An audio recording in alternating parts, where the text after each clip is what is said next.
Madam Speaker, I wanted to raise this issue before the Prime Minister spoke. One of the challenges that has been expressed here is because of the expiry of the mandate of the National Women's Council. The Electoral Commission released the roadmap for general elections, including the different special interest groups. One that is missing conspicuously is the National Women's Council. Their mandate expired in 2022, and there has been an extension. The meeting that will be convened here, if that council was functional and had the mandate, fresh mandate through elections, some of the issues coming here would have been discussed there.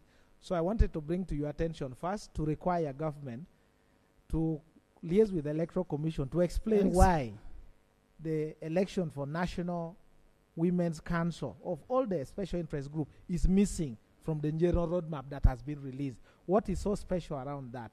But also too, so that when you meet on Monday the 3rd, Prime Minister, you getting it can that be you need to find out?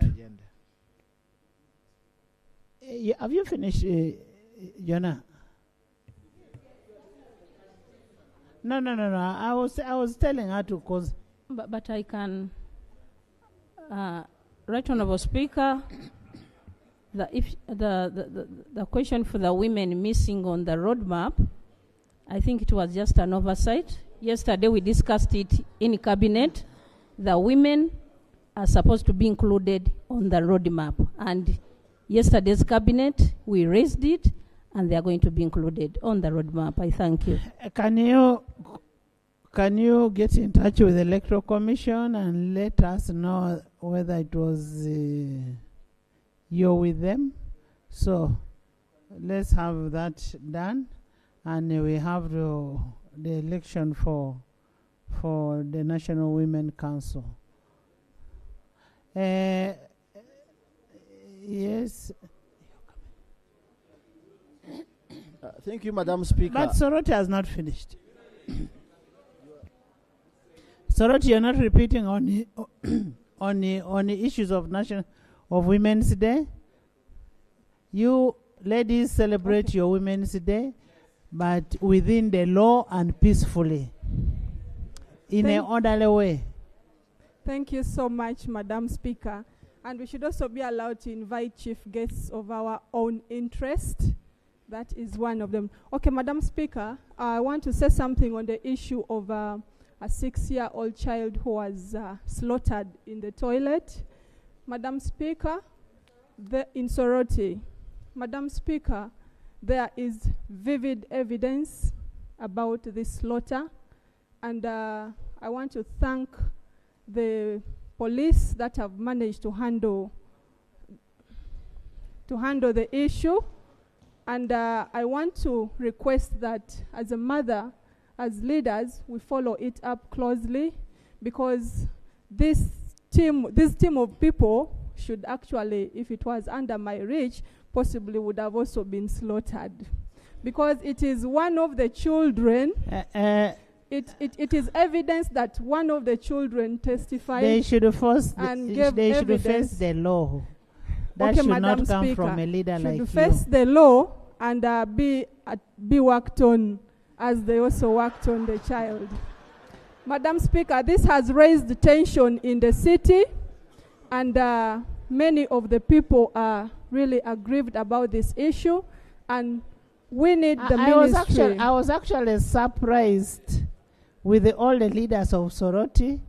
Nobody had ever raised this, and that's why I was forced to bring it up. When I saw you here, I said, I think I am now seeing Soroti. Nobody brought it up all these days. Yes? Somebody is giving information. I'm giving information. It is on that, a very serious matter, that of the kid.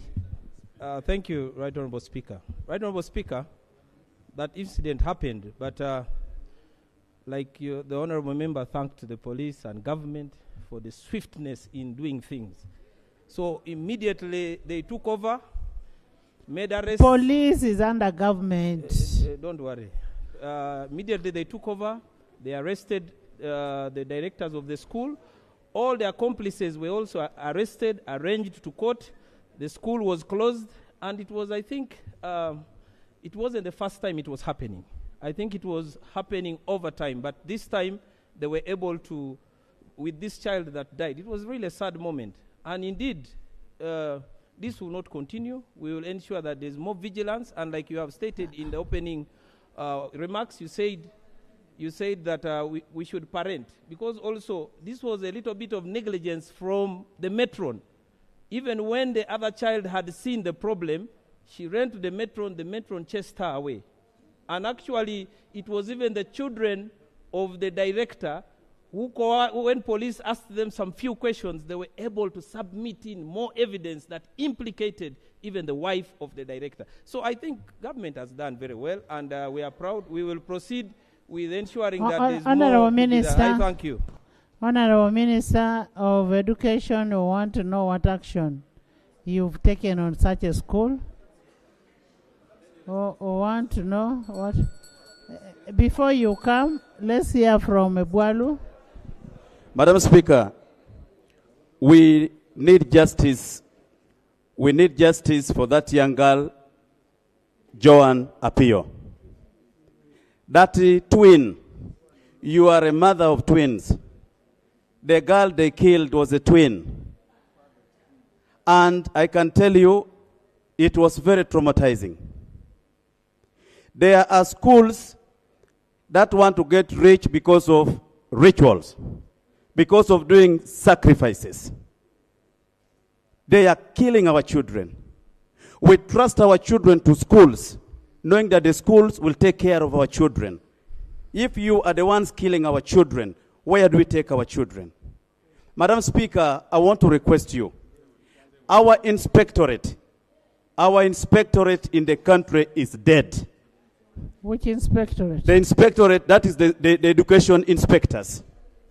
Education inspectors, I do not know what is the minimum standard of starting a school in Uganda. I have a school in our constituency. It has 2 classrooms. They have built the classrooms with mabati. They even don't have a toilet, but it's a school. Then you wonder, what are the inspectorates doing, the inspectors of schools? Madam Speaker, I want to appeal to you. I think that's of standards. In the ministry. Madam Speaker, I want to appeal to you that you interest yourself in this matter. This matter should not be managed locally in Soroti. The file will be missed. I want to appeal to you, Madam Speaker, that interest yourself in this file so that we follow this matter to its logical conclusion. Honorable Minister, this case is a very serious issue. It's a very, very serious issue. You're owner of a school. You know such a thing can happen to your school one time. So the earlier we stop it, the earlier we stop that, the better. What action have you taken on that school?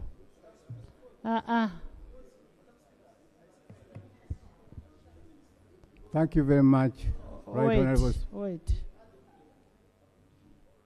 Thank you very much, Right Honorable Speaker. Right Honorable Speaker and dear colleagues, I want first of all to thank you for the concern.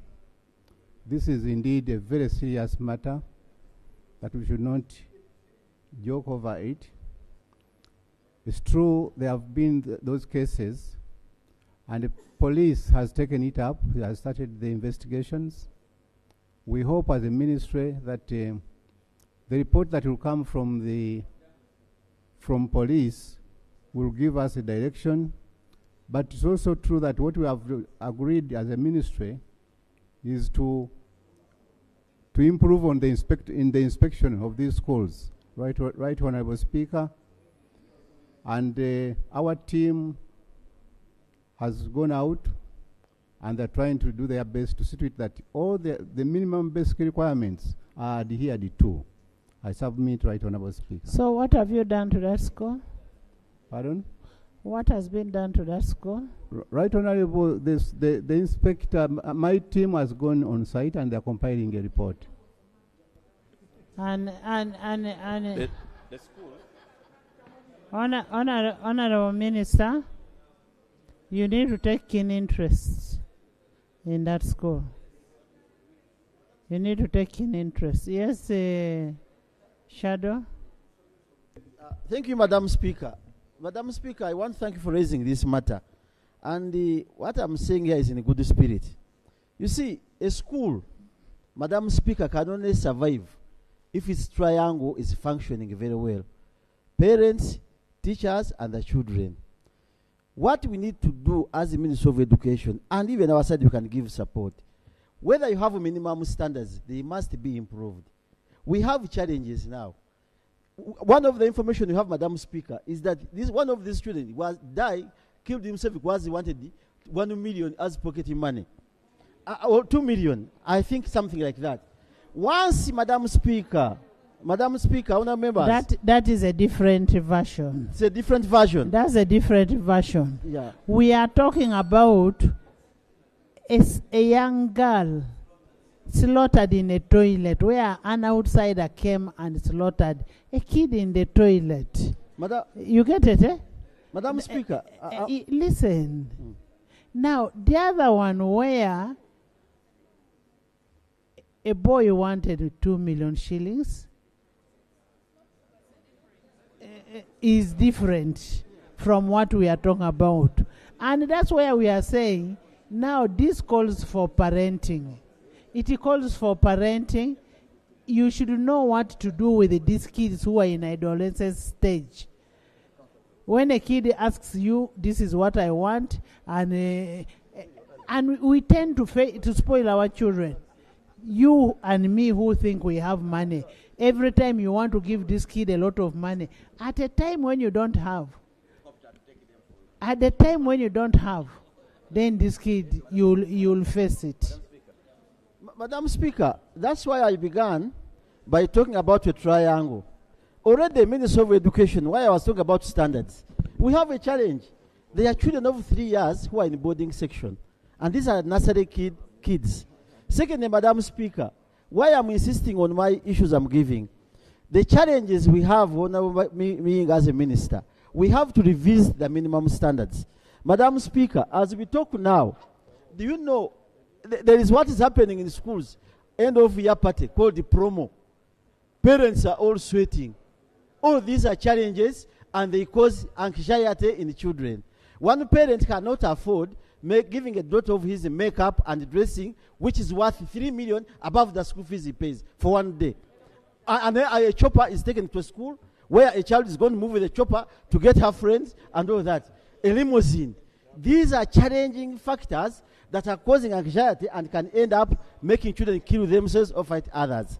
But what I'm requesting, Madam Speaker, as members, we request the Ministry of Education, let us sit down and look at those standards. When you talk about a swimming pool, Madam Speaker, is it among the minimum standards of a school? Once it is there, what do you have to put in place that allows swimming pools and all those factors in schools?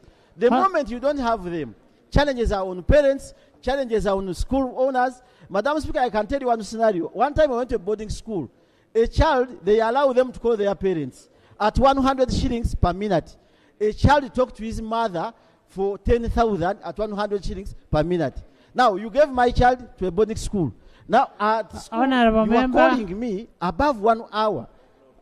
10,000 at 100 shillings per minute. How long did the mother talk to the child? Yet, I'm in control of that child as a teacher or a run of a school. All these are challenges must address. Honorable Minister, you will bring a paper to that effect, and we need to have minimum requirements for every school. If it means not visiting children and food is provided for at schools, it should be this kind of having classes in schools should stop. Next. Madam Speaker. Yes. Speaker, there are parents. Okay.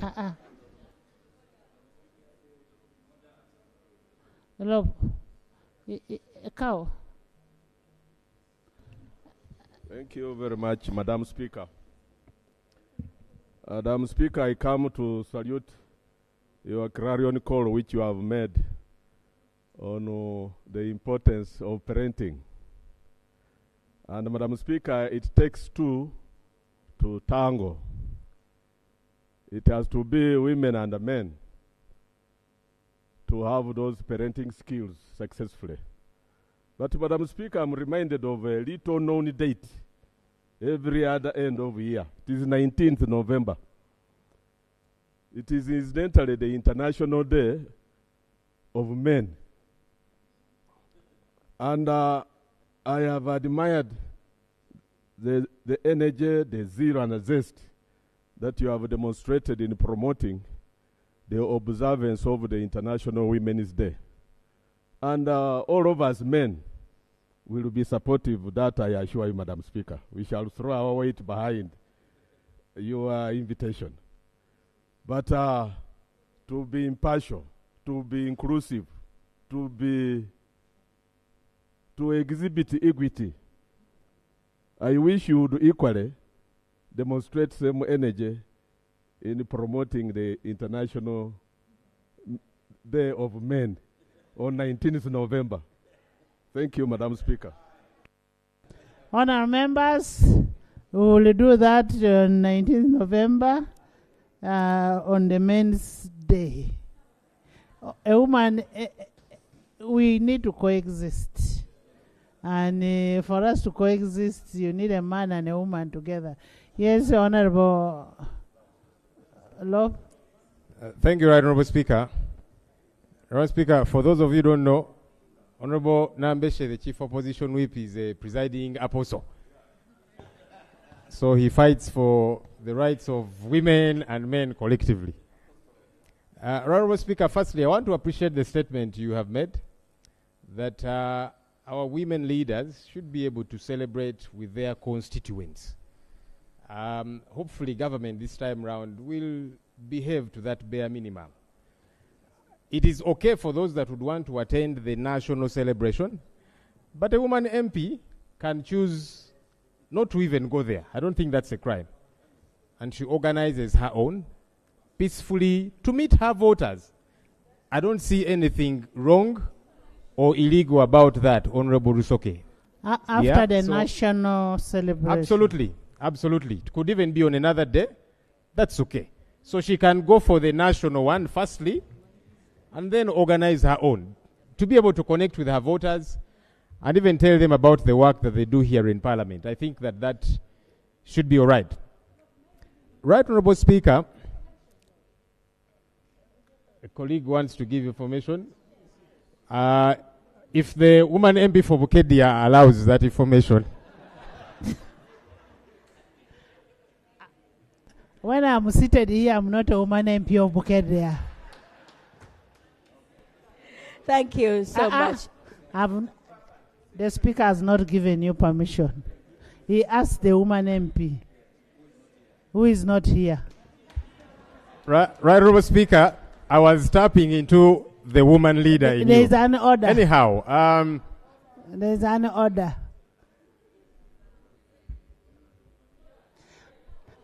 Honourable Speaker. Yes. We are guided by our rules of procedure, and we know how to address the person presiding Parliament.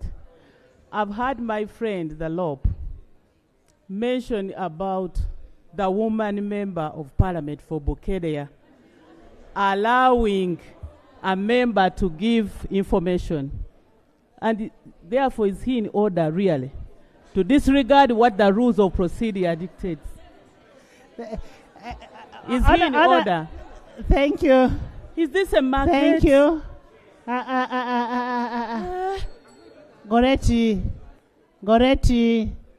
Goretti, Susan. I am the one to make a ruling, you people. You see, we're talking about women. And I think that's where L.O.P borrowed it from, a woman member.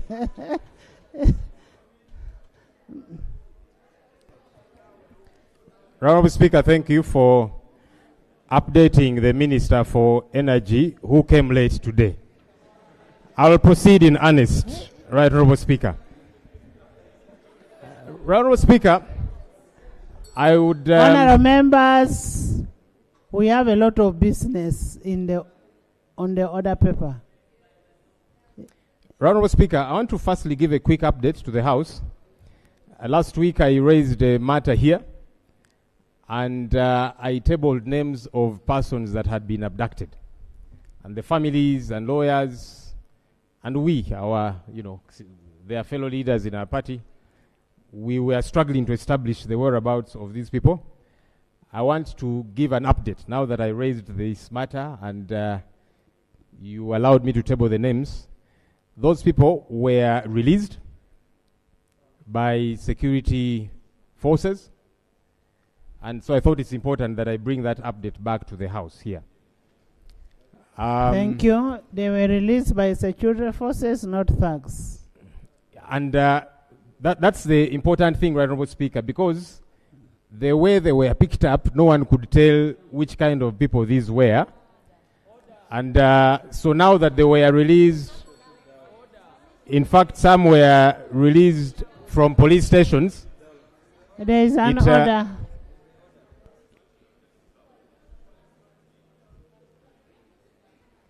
Madam Speaker, the leader of opposition is a honorable member. The leader of opposition is a honorable member of parliament. And the word honorable must show the caliber of a person.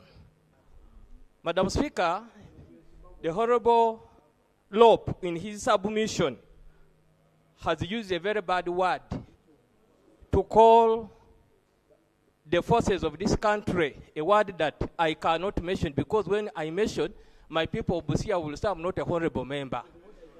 Therefore, can the L.O.P withdraw that word? So I cannot mention the word because I will not be a honorable member, Madam Speaker. I cannot mention the word because I will not be a honorable member. Can he withdraw the word that he mentioned? Honorable members. Honorable members. L.O.P, finish. Thank you, Right Honorable Speaker.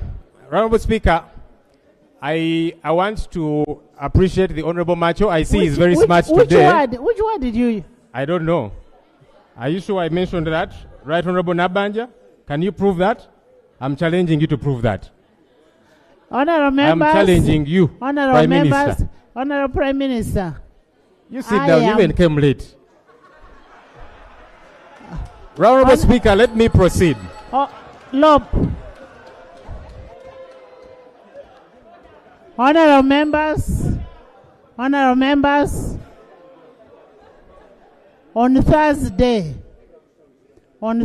when L.O.P raised that issue, he said they were thugs, and I made him to withdraw that word. And that's why I was just reminding him that they are not thugs. Now it is security personnel who have got back the people. He said, he alleged that they were thugs. So now he has said it is security personnel who have delivered back, who released the people. That's why I mentioned the thugs. Yes, you have something to say? Thank you, Right Honorable Speaker. Right Honorable, actually the word I used wasn't even thugs. I used the word goons. And I said, I hope government can come and own up so that we don't take these to be goons. Because the way they conducted the arrest, they were in plain clothes, they had guns, they were driving ordinary cars. Can you conclude? And so, no one could identify them as security persons. And so we're asking government, either these are goons or you own up. And as I conclude that particular matter, Right Honorable Speaker, I really want to call upon government. Let's observe the law. When you want to conduct an arrest, our laws are clear. The Constitution, the Police Act, and the plethora of other laws in our country. How you get to conduct an arrest. Right Honorable Speaker, we might have a challenge in this country at some point. That these fellows in plain clothes will go with guns, try and abduct somebody, and assuming the person fights back, and maybe kills one of them. Under what law are you going to charge this person who is acting in self-defense? Because this person is saying, I don't know who you are. You are in plain clothes, you have guns, you have come to attack me. If this person fights back and harms one of them, you cannot charge them. So let's follow the law.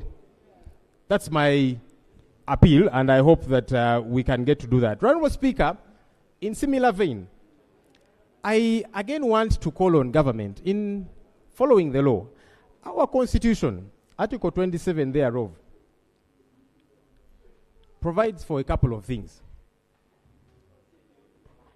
Government can get to search any premises. And this is because we were raided, my political party was raided, headquarters, by different security outfits, chased away our party officials, broke our doors, took away laptops, money, and several other things. And what has perplexed me, Right Honorable Speaker, is I don't know why government cannot follow some simple basics of the law.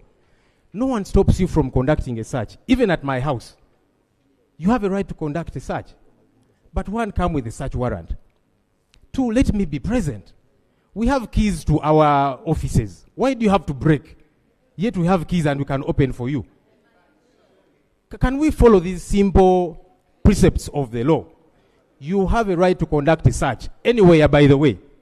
Anywhere. Including in my office here at Parliament, because I'm in it today, tomorrow I'm not. But can you follow the law in doing that? Because now you break and damage property, we have got to replace that, money is taken, computers and so on. Why don't we follow the law? It would be different if you had come with a warrant and say, open, we want to search, and we refuse. There you can do whatever you want to do, but you didn't do that. Government, why do we not want to follow the law? Because then you make people to become suspicious about several things. You mean your office was broken in? Yes, Right Honorable Speaker. Yes, Right Honorable Speaker. And I saw police actually justifying it, saying they went to pick some exhibits. I said, but now, which court of law are you going to use those exhibits in? Because no one was there to corroborate. How do I be brought to court to say you concede that this was gotten from your office of your premises when I was not there? Honorable Speaker, hopefully the Attorney General responds to these issues. Finally, Right Honorable Speaker, so that he responds generally. There is an order. No problem.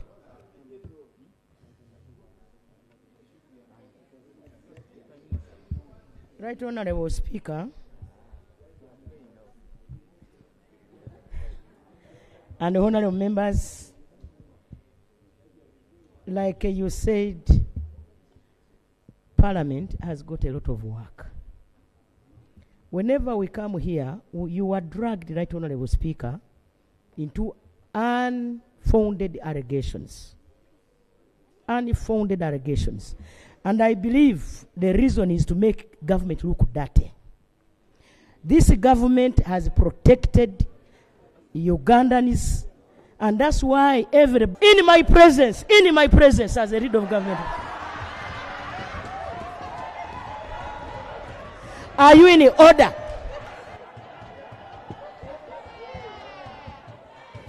Honorable members, allegations without evidence.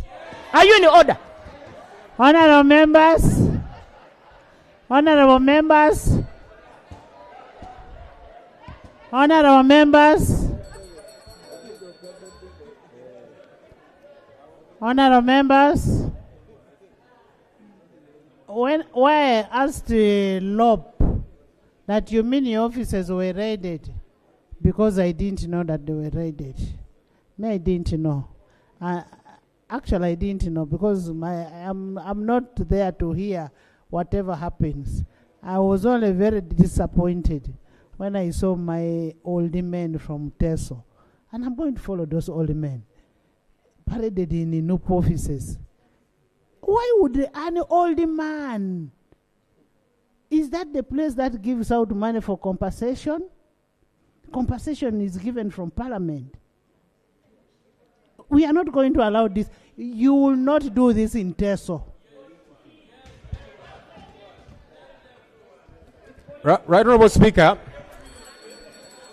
I want to thank you, and with your permission, I could clarify that small issue. Our political party, our doors are open to anybody that comes to us to advocate for them. So elders from Teso came to our office. I don't know if you wanted us to chase them away. But they came and raised their concerns and said, please advocate for us as TESOWO claimants for us to be paid. We received them. I don't know what's illegal about that.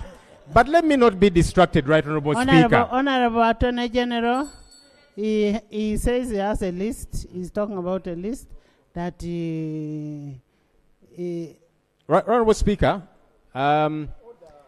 the issue of the Right Honorable Prime Minister, because she was saying there's no evidence, police released the statement. And Right Honorable Speaker, I want to agree with the Prime Minister that this Parliament discusses critical issues, and that's why you normally encourage us to be here by 2. By 2, you were in your chair. The Prime Minister came very late. If you respect the issues of Parliament, please come early, no, she like the rest of us. She didn't come late. Honorable Speaker, she was not here at 2. That's the truth. Come late. But let me wrap up with this issue, late. Right Honorable Speaker. Honorable members. Right Honorable Speaker. Order. L.O.P, you sit. L.O.P, you sit. L.O.P, you sit. Can we go to the next item? Next item. Next item.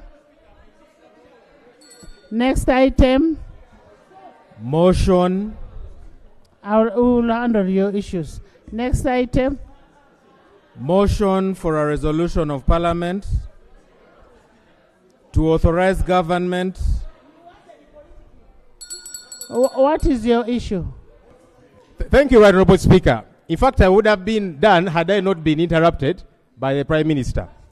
Right Honorable Speaker, I have a list that I would like to table here for the attention of the Attorney General. The Supreme Court delivered a ruling saying for matters that had been handled by the court-martial, either free these people or transfer their files to the civilian courts. Some of these files were transferred. There's several other lists, people whose files have not been transferred. Let me table this list, Right Honorable Speaker. Give it to AG. It has got names Sechitoleko Yasin Machete, who is on hunger strike, Kavuma Musa, Gibsiwa Abdallah, Kalanzi Sharif, Mwonge Joseph, Jimmy Galukande, Kato Umar, Abdallah Chintu, Mwase Patrick, Agaba Anthony, Angulibo Siraj, Andama Habza, Ida Kasim, and finally, Buga Ratib.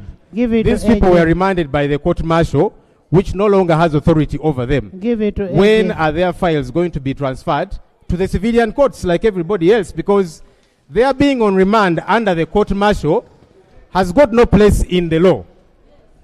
Government and Attorney General, when are these files going to be transferred to the civilian courts? I do lay the list, Right Honorable Speaker. Thank you.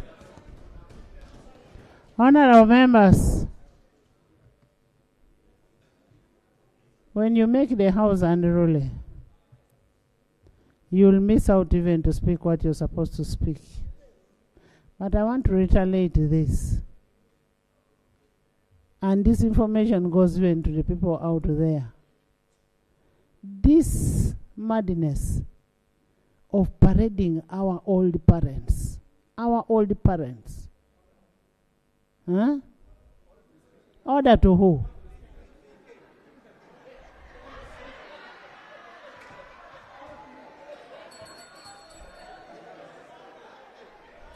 You cannot start parading all the people in the name of compensation. You bring all the people all the way from Teso. That can never happen, and it should never happen. And we are looking for the people who are doing that. Next item. Item 3 on the order paper. Motion for a resolution of Parliament to authorize government to borrow up to United States dollars 100 million from the Arab Bank for Economic Development in Africa, BADEA, private window. United States dollars 50 million from the Arab Bank for Economic Development in Africa, public window. And United States dollars 25 million from the OPEC Fund for International Development to capitalize Uganda Development Bank Limited.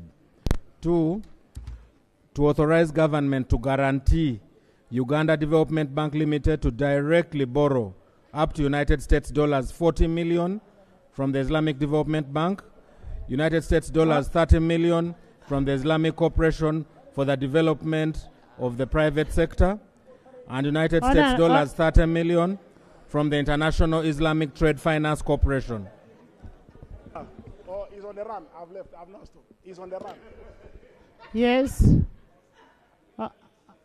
I saw a minister. I was scared. So. Honourable members, as you may recall, on Wednesday 5th, 2025, February, the Minister of Finance, Planning and Economic Development tabled a proposal to authorize government to borrow up to USD 100 million from the Arab Bank for Economic Development in Africa, BADEA, a private window, USD 50 million from the Arab Bank for Economic Development in Africa, public window, USD 25 million from OPEC Fund for International Development to capitalize UDB, to guarantee Uganda Development Bank Limited to directly borrow from USD 40 million from Islamic Development Bank, USD 30 million from Islamic Cooperation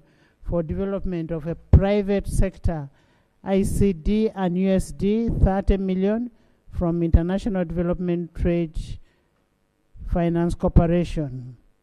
The proposal was referred to the Committee of National Economy, which is now ready to report, and pursuant to Article 159, Sub-Article 2 of the Constitution of the Republic of Uganda, 1995, and Rule 155 of the Rules of Procedure, I will invite the Minister of Finance to move a motion for the borrowing, and then I will invite the Minister. Yes. Thank you very much, Madam Speaker. Madam Speaker, this institution is a key institution to governance and democracy. The leader of opposition raised the issues of abduction, issues of raiding political parties' offices, but also we have an unfinished issue of the implementation of the Supreme Court judgment. I thought that the Attorney General is going to develop appetite to respond to these issues.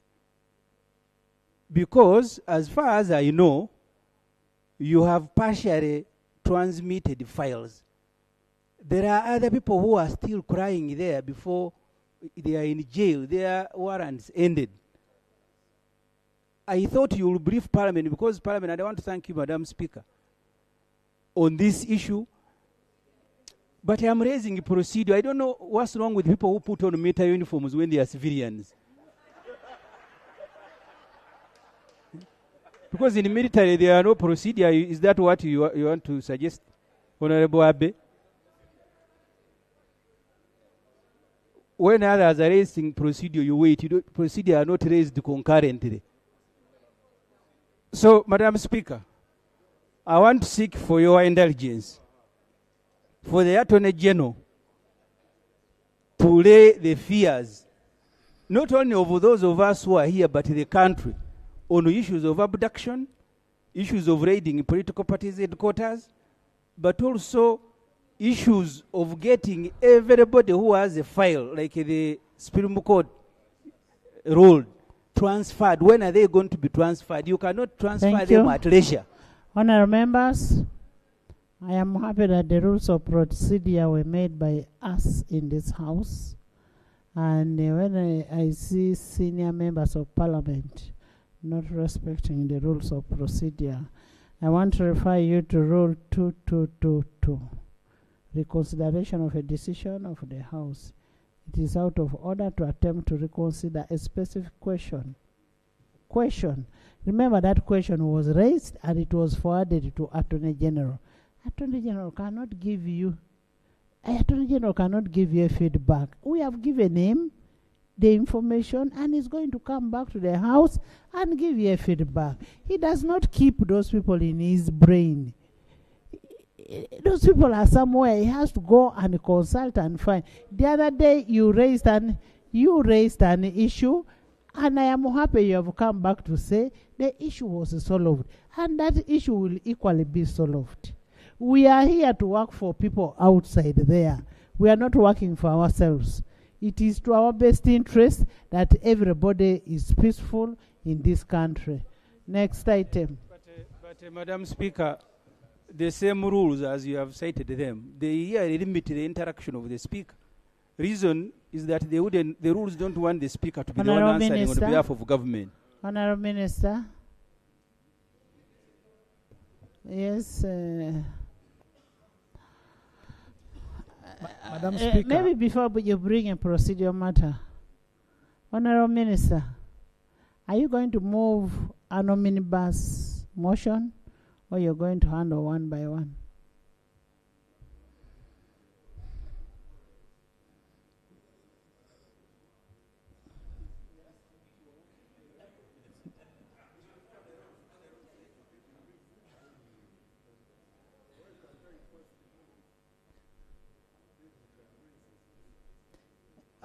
No, I am the one asking. Are you going to do it?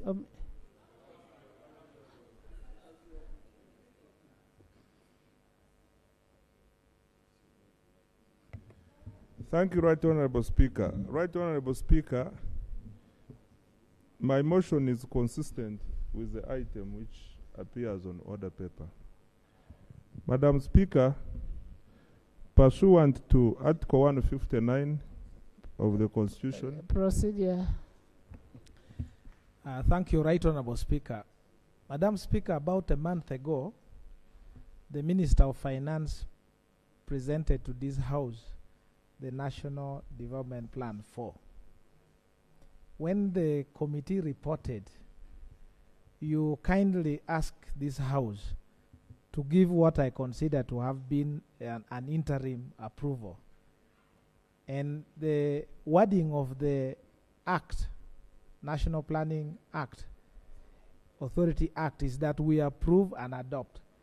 I remember you made a ruling that we had given an approval subject to some improvement that was supposed to come back to this House. Capturing what was said in the House and bringing to lay on table. Actually, that day there was nothing said in the House. There was no debate, Madam Speaker, if I can refresh your memory. So in that National Development Plan, the point I want to make is that for the next 5 years, the planning... Madam Speaker, just a moment. I'll come to that, Madam Speaker.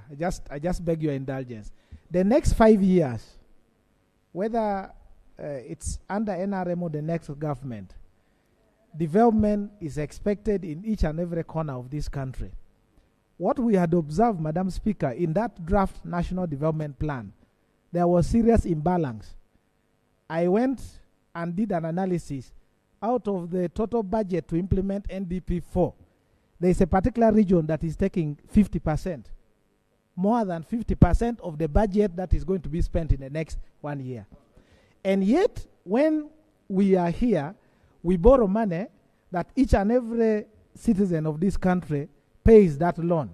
When the projects are skewed, Madam Speaker, in terms of the infrastructure, in terms of roads, in terms of agro-industrialization, the industries that are going to be spread in the country, and so many others, we feel, I particularly feel that I have not represented my people, because we are not going to be servicing loans, projects that go into particular areas and others are left. Madam Speaker, the question I want to ask is that we had expected the Minister of Finance to come back. This is a national development plan. Let the nation see themselves in this plan. We had only given approval, which was temporary, but the adoption was withheld by this parliament. We had given 1 month for you to come and lay the document on table. Where is the NDP 4 that was supposed to be laid on table? No, we gave 1 month.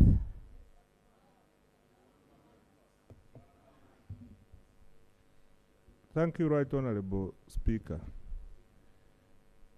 To the best of my recollection, I think we are still within 130 days period. No, you are not actually here even. So then let me commit that I comply next week.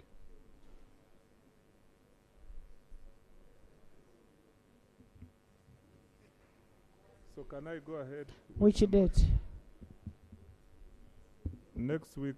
Can I have the NDP for on Thursday? Next week on... no, Thursday this on week. Thursday next week. This week. Thursday this week. Madam Speaker.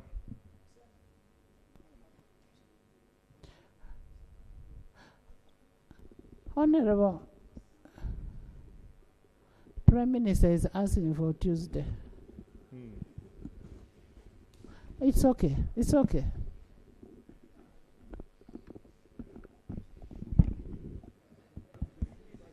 Honorable Prime Minister, you smile for once for Jonathan. Right Honorable Speaker and honorable members, you know, I was somehow hurt when the L.O.P said I was yes, that I came late. When my deputy was here, you know, the Prime Minister you have is a busy Prime Minister. Very busy indeed doing government work. I know the L.O.P has got liberty. He has even time to parade, to politic. Right Honorable Speaker, let me now go to NDP 4. Right Honorable Speaker, NDP 4, we want to also refine what you put it, embed it in our plan, then the cabinet pass it. I request for 2 weeks.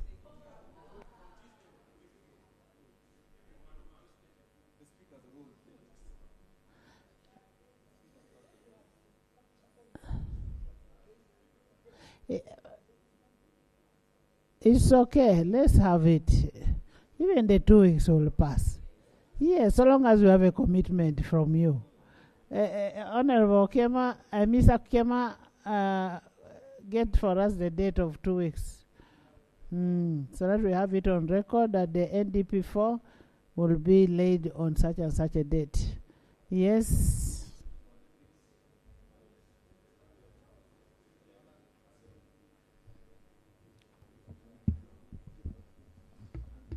Madam Speaker and colleagues.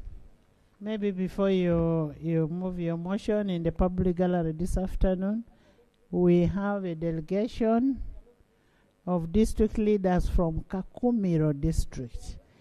They are led by the district speaker, my colleague, the district speaker. You first stand up. That is my district speaker. The L.O.C 3 chairpersons. You stand up with L.O.C 3 chairpersons. The sub-county NRM team from 24 sub-counties of Kakumiro district. Where are you?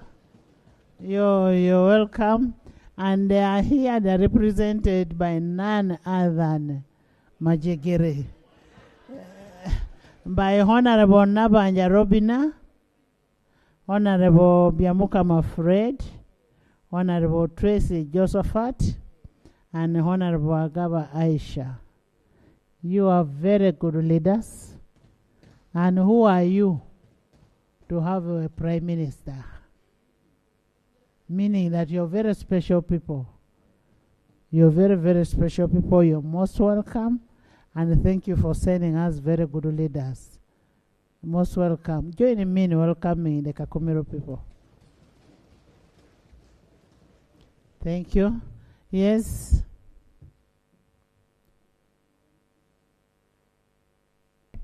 Madam Speaker and colleagues, pursuant to Article 159 of the Constitution of the Republic of Uganda and Section 34 of the Public Finance Management Act of 2015 as amended, and Rule 155 of our Rules of Procedure, I beg to move a motion for a resolution of Parliament to approve the proposal for government to borrow up to United States Madam dollars Disaster.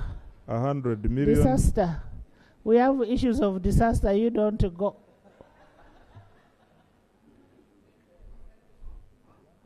We have issues of disaster from a FIDRA, from Acrobat, and don't go, and from Linda.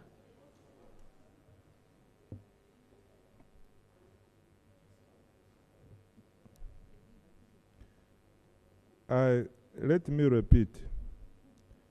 Right Honorable Speaker, pursuant to Article 159 of the Constitution of the Republic of Uganda, 1995, and Section 34 yes. of the Public Finance Management.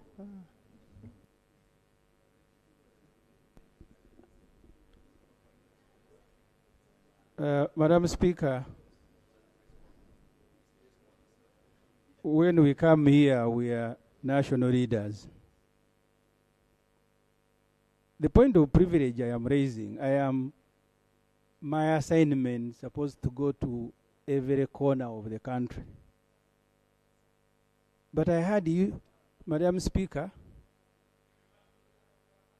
quarreling that the people of Teso cannot be paraded. The point of privilege I am raising is whether now Teso is caveated. NOP cannot meet them, PFF cannot meet them, even when they come by themselves. Because I have been in Teso on issues of compensation. The other day was in Kakumiro. So point I am raising, Madam Speaker, is whether now you have reduced all of us into community, local government leaders, that we cannot meet people outside our communities. Continue.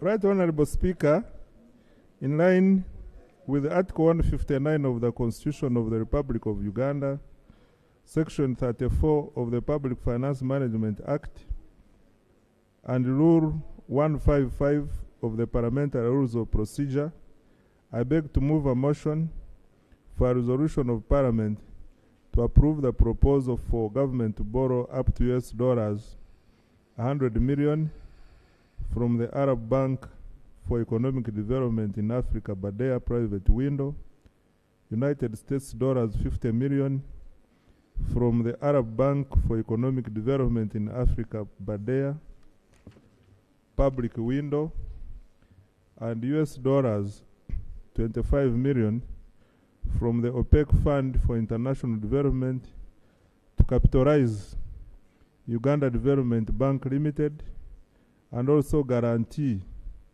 Uganda Development Bank Limited to borrow up to United States dollars 40 million from the Islamic Development Bank, US dollars 30 million from the Islamic Cooperation for the Development of Private Sector, and US dollars 30 million from the International Islamic Trade Finance Corporation. I beg to move, Right Honorable Speaker. Thank you. Honorable Minister, is the motion seconded? Seconded. Seconded by Honorable Bahati, the Prime Minister, Honorable Victoria, Honorable Alex, Honorable Wakoraj, Honorable James, Honorable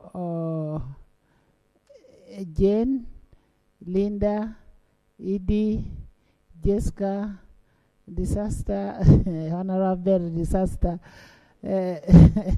Honorable Nathan, Honorable Awaz, Honorable Fox Mamai, Honorable Betty, Honorable Phyllis, Honorable Angora, Honorable Acrobat, Honorable Amuran, thank you, Honorable Kwalinga, Honorable Lanyo. Would you want to speak to it? Thank you, Right Honorable Speaker. Right Honorable Speaker and colleagues, Uganda Development Bank Limited's funding needs have exponentially grown over the last 2 years, and the bank needs to disburse an average of Uganda shillings 1 trillion per year in new disbursements. The exponential growth in funding needs is due to growth of the economy, which is attributable to business expansion, coupled with UDB's favorable terms and value proposition. UDB lends at not more than 12% per annum up to a period of 15 years, which makes it the only bank that can offer favorable and long-term tenor capital in the economy. UDB is desirous to drive growth of the private sector and significantly contribute to growth in private sector credit to GDP ratio by deploying capital to the real economic sector. Currently, UDB's share of the total private sector credit is 7% as at March 2024. UDB's role has increased. For example, 28.8% of the total credit to the manufacturing sector is provided by UDB. UDB continues to innovate products and services and provide solutions for all business, including SME, at large enterprise sector. But this is good information for you. Sometimes it's important to listen. Madam Speaker, the procedure matter I'm raising pertains the irregular method by which the Honorable Minister has moved the motion for two separate loans which are not the same. The first one is about government borrowing to capitalize Uganda Development Bank. Then guaranteeing. Then the second one is guaranteeing the Uganda Development Bank to borrow, and it will be the bank to pay back interest, including all the other obligations. But the first one is different. The two are as far apart like night and day, Madam Speaker. And it would be irregular that's why on part of this House to allow the Minister to move both motions in an omnibus. That's why. And even the resolutions, Madam Speaker. No, but that's why I asked. One resolution. We shall be required to have two resolutions. That's why I asked, are you moving as an omnibus? In any case, I expected him to have given good counsel and guidance. He gave a wrong one. To move an omnibus, which is irregular. He knows it.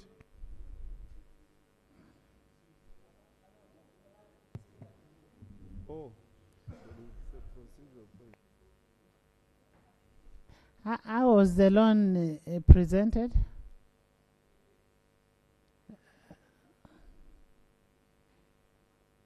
Thank you, Right Honourable Speaker. Right Honourable Speaker, of course we are at the point of reporting. And this Parliament referred to us a request which was presented that way. Though, when it comes to recommendation, the report will recommend separately. But that's how the loan, the request was presented to this Parliament. And dividing them at this point may actually also affect our report, because we have reported in line with, but the conclusion, the recommendation are different. So do you agree that we will have two questions, two resolutions, one for borrowing and one for guaranteeing? That's very right, because we also have two recommendations, one for borrowing and another one for guaranteeing. Yes, Honorable Minister. But I think next time what you need to do is to divide, bring a separate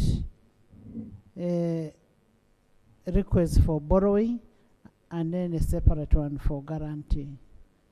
It will be better. Even if it is going to the same institution, but it is neater.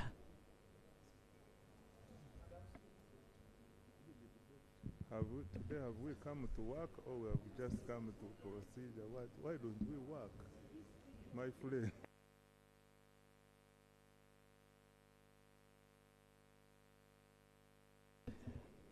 Madam Speaker,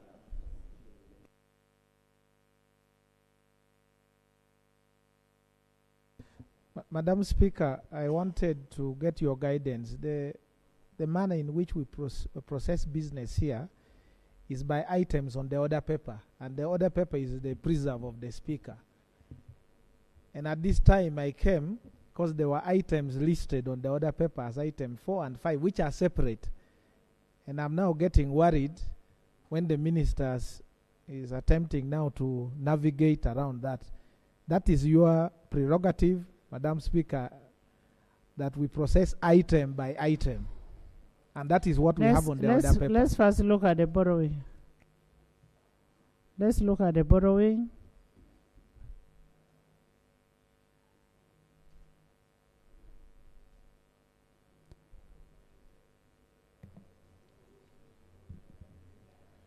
Madam Speaker, the terms and conditions for the loan are the following. Loan terms for the US dollars 100 million from the Arab Bank for Economic Development in Africa, Badea private window. Facility is US dollars 100 million. Interest is fixed at 5.95% per annum. The loan tenor is 7 years. Grace period is 3 years. Commitment fees is 0.5% per annum on the undisbursed and cancelled balance of the facility. The legal fees is US dollars 25,000 up to signature of the agreement. Appraisal fees is 0.5% of the facility amount, and facility fee is 0.5% of the facility amount. Loan terms for US dollars 50 million from the Arab Bank for Economic Development in Africa, Badea public window. Facility amount is US dollars 50 million. The tenure is 20 years. Grace period is 5 years. Interest is 3% per annum fixed. 3. Loan term for the US dollars 25 million from the OPEC Fund for International Development. Facility amount US dollars 25 million. Interest 2.25% per annum. Grace period 2 years. Tenure is 10 years. Commitment fees 0.5% per annum on the unwithdrawn amount of the loan. Front-end fees 0.25% of the loan payable within 90 days from the date of effectiveness. The loan terms for the amounts to be borrowed directly by UDB and guaranteed by government of Uganda. 1 is 40 million from the Islamic Development Bank. Loan facility amount is 40 million US dollars. Interest is US dollars 10-year mid-swap plus 2.80%.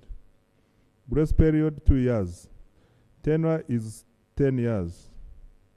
Loan terms for USD 30 million from the Islamic Corporation for Development of the Private Sector. Facility amount is 30 million US dollars. Interest is floating 6M SOFR plus 2.8%. Grace period is 1 year.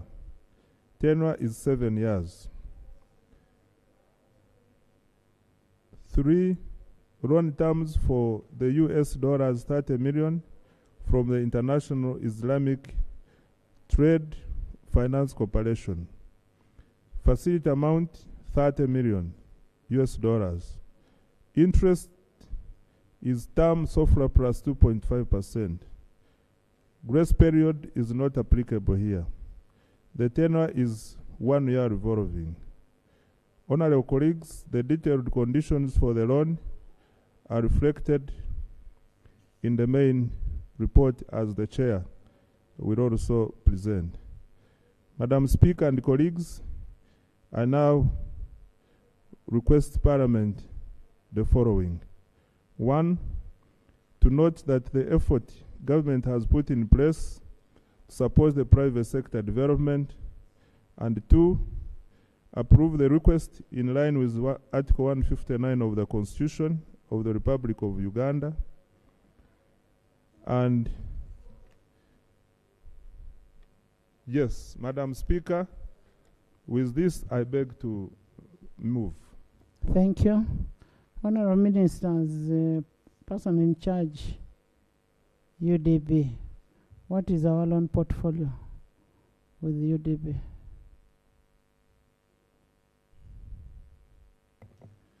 Madam Speaker, the portfolio under UDB is in excess of 1.4 trillion now. How is our recovery rate? What is the percentage recovery rate? I need to get information about the recovery rate, Madam Speaker. I need to get the portfolio, the recovery rate. I want a schedule. It's not for the house. I need a schedule of borrowers, and so that we make analysis whether we are doing a good business. I'm speaking from the banking sector. Yes.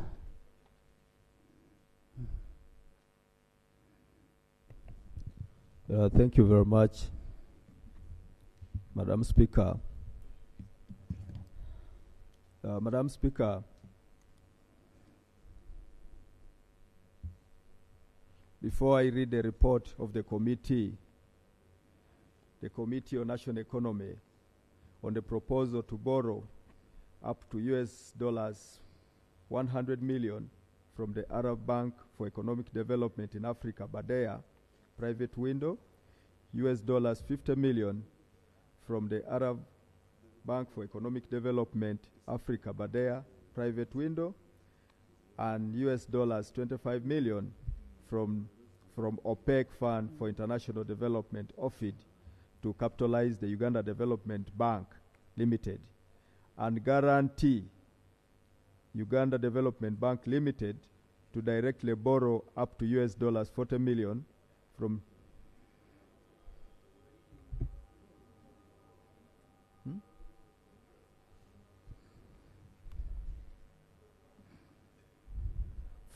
Islamic Development Bank let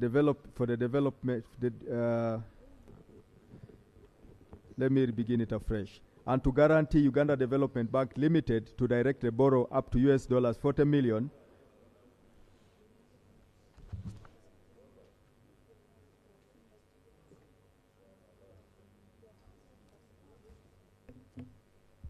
Madam Speaker, is it in order for my good friend, the Honorable Ikojo, to continue to defy your directions on separating the two loans?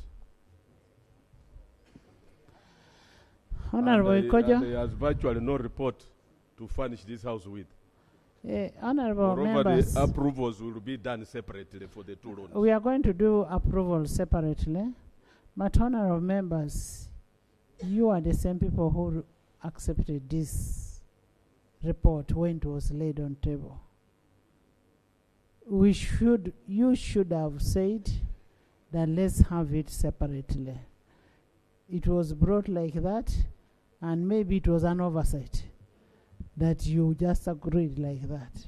I wasn't in the house. Maybe we're all not there, but so let's have phase one first of borrowing. Madam Speaker. Right Honorable Speaker, there is one issue I would like to bring to your attention, and we request your you to direct and be assertive. This report, the version uploaded, is not accessible by members of parliament. It's encrypted. And it's not the first time this is happening. The IT, the people in charge, upload documents that cannot be opened. It's encrypted. And this is a very serious matter that MPs need to read through. By our rules, this report should not even proceed, that the chairperson is laying and reading the report at the same time, and members of parliament are expected to make decisions. What is IT people? What is happening?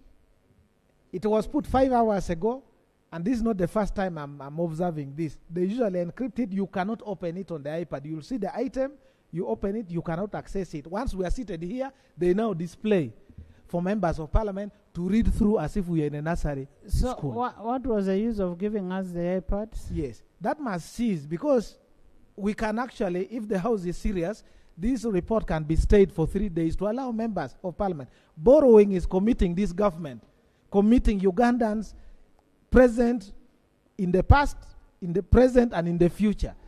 So we should be in the know details. The minister is now telling us. Can figures. anybody access that document on the iPad? Yes, Leviton. Yes, Right Honourable Speaker. If he's referring to the report from the committee, both the one from the main committee and also the minority report, I've been reading. It is there.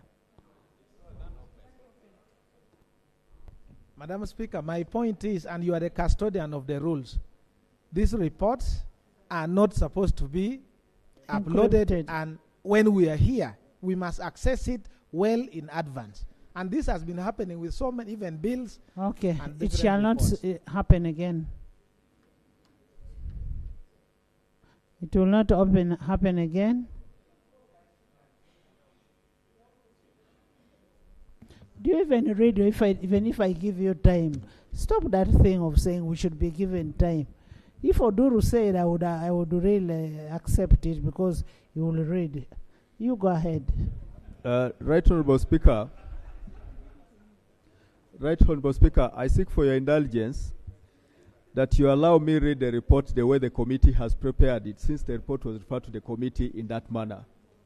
But in the resolution, we shall separate the borrowing from the guarantee. Right Honourable Speaker. You read on the borrowing first, and we first pass that. Right Either Honourable reject Speaker, or pass. Most obliged, Madam Speaker.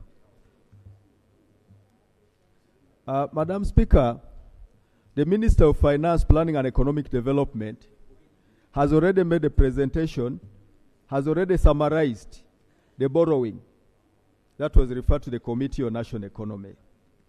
Right Honourable Speaker, you remember that on the 5th of February, the Minister of Finance, Planning and Economic Development presented a loan request to this House for a proposal for government to borrow for recapitalization of UDB. The Committee on National Economy scrutinized the request in line with Article 159 of the Constitution, Section 36 of the Public Finance Management Act, PMFA 2015, as amended, and Rule 155 and 178 of the Rules of Procedure. And now I beg to report. Right Honourable Speaker, the Committee on National Economy interacted with the Ministry of Finance, Planning and Economic Development, and Uganda Development Bank Limited. The committee also reviewed the documents, and the committee further studied and made reference to the following documents: the Minister's brief to Parliament on the loan, the draft financing agreement between Uganda Development Bank and OPEC, and the master installment sales agreement between UDB and Islamic Development Bank. Right Honourable Speaker, the number of documents that were presented to the committee, and the committee looked at all those documents. The Minister gave the background to UDB, and in line with our Rules of Procedure, Rule number 155 of the Rules of Procedure, The committee looked at rule number 155 that provides for the process to consider for consideration of loans in Parliament. This rule provides for the requisite documents that must accompany any loan request. And Table 1, as indicated above, shows that 4.67 out of 7 applicable documents were submitted in accordance with rule number 155, translating to the performance of 66.6%, 66.67%. The committee, the compliance assessment of the submitted documents are in line with our rule 155, and the table is as indicated above. The Right Honourable Speaker, I would beg that members look at it. On the performance of the previous lines of credit, Right Honourable Speaker, to date UDB had secured 15 lines of credit with a value of $155.5 million from 8 multinational multilateral development partners. 92% of the lines of credit had been disbursed to various projects.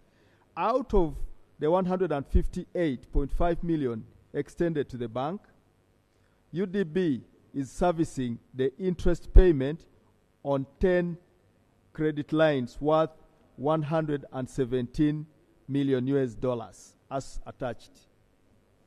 Right Honourable Speaker, the Minister has already gave a summary of the cost of financing in terms of borrowing. The borrowing from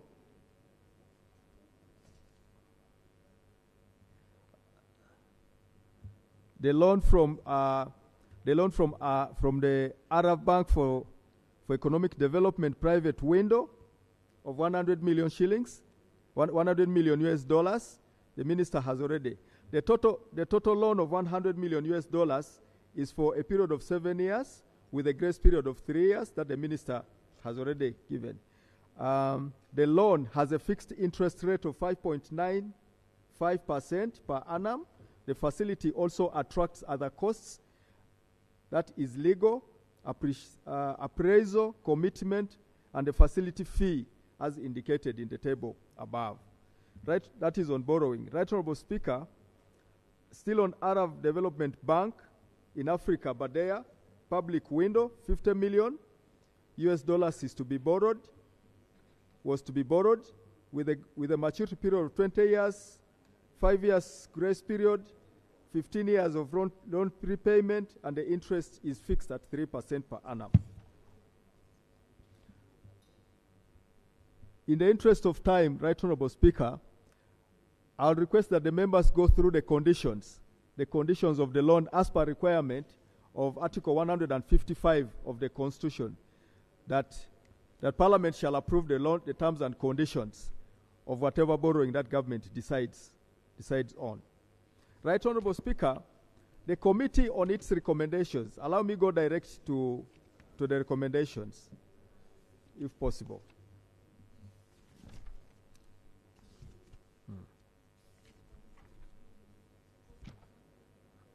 Okay. Let me read the conditions. Since members have failed, I cannot access.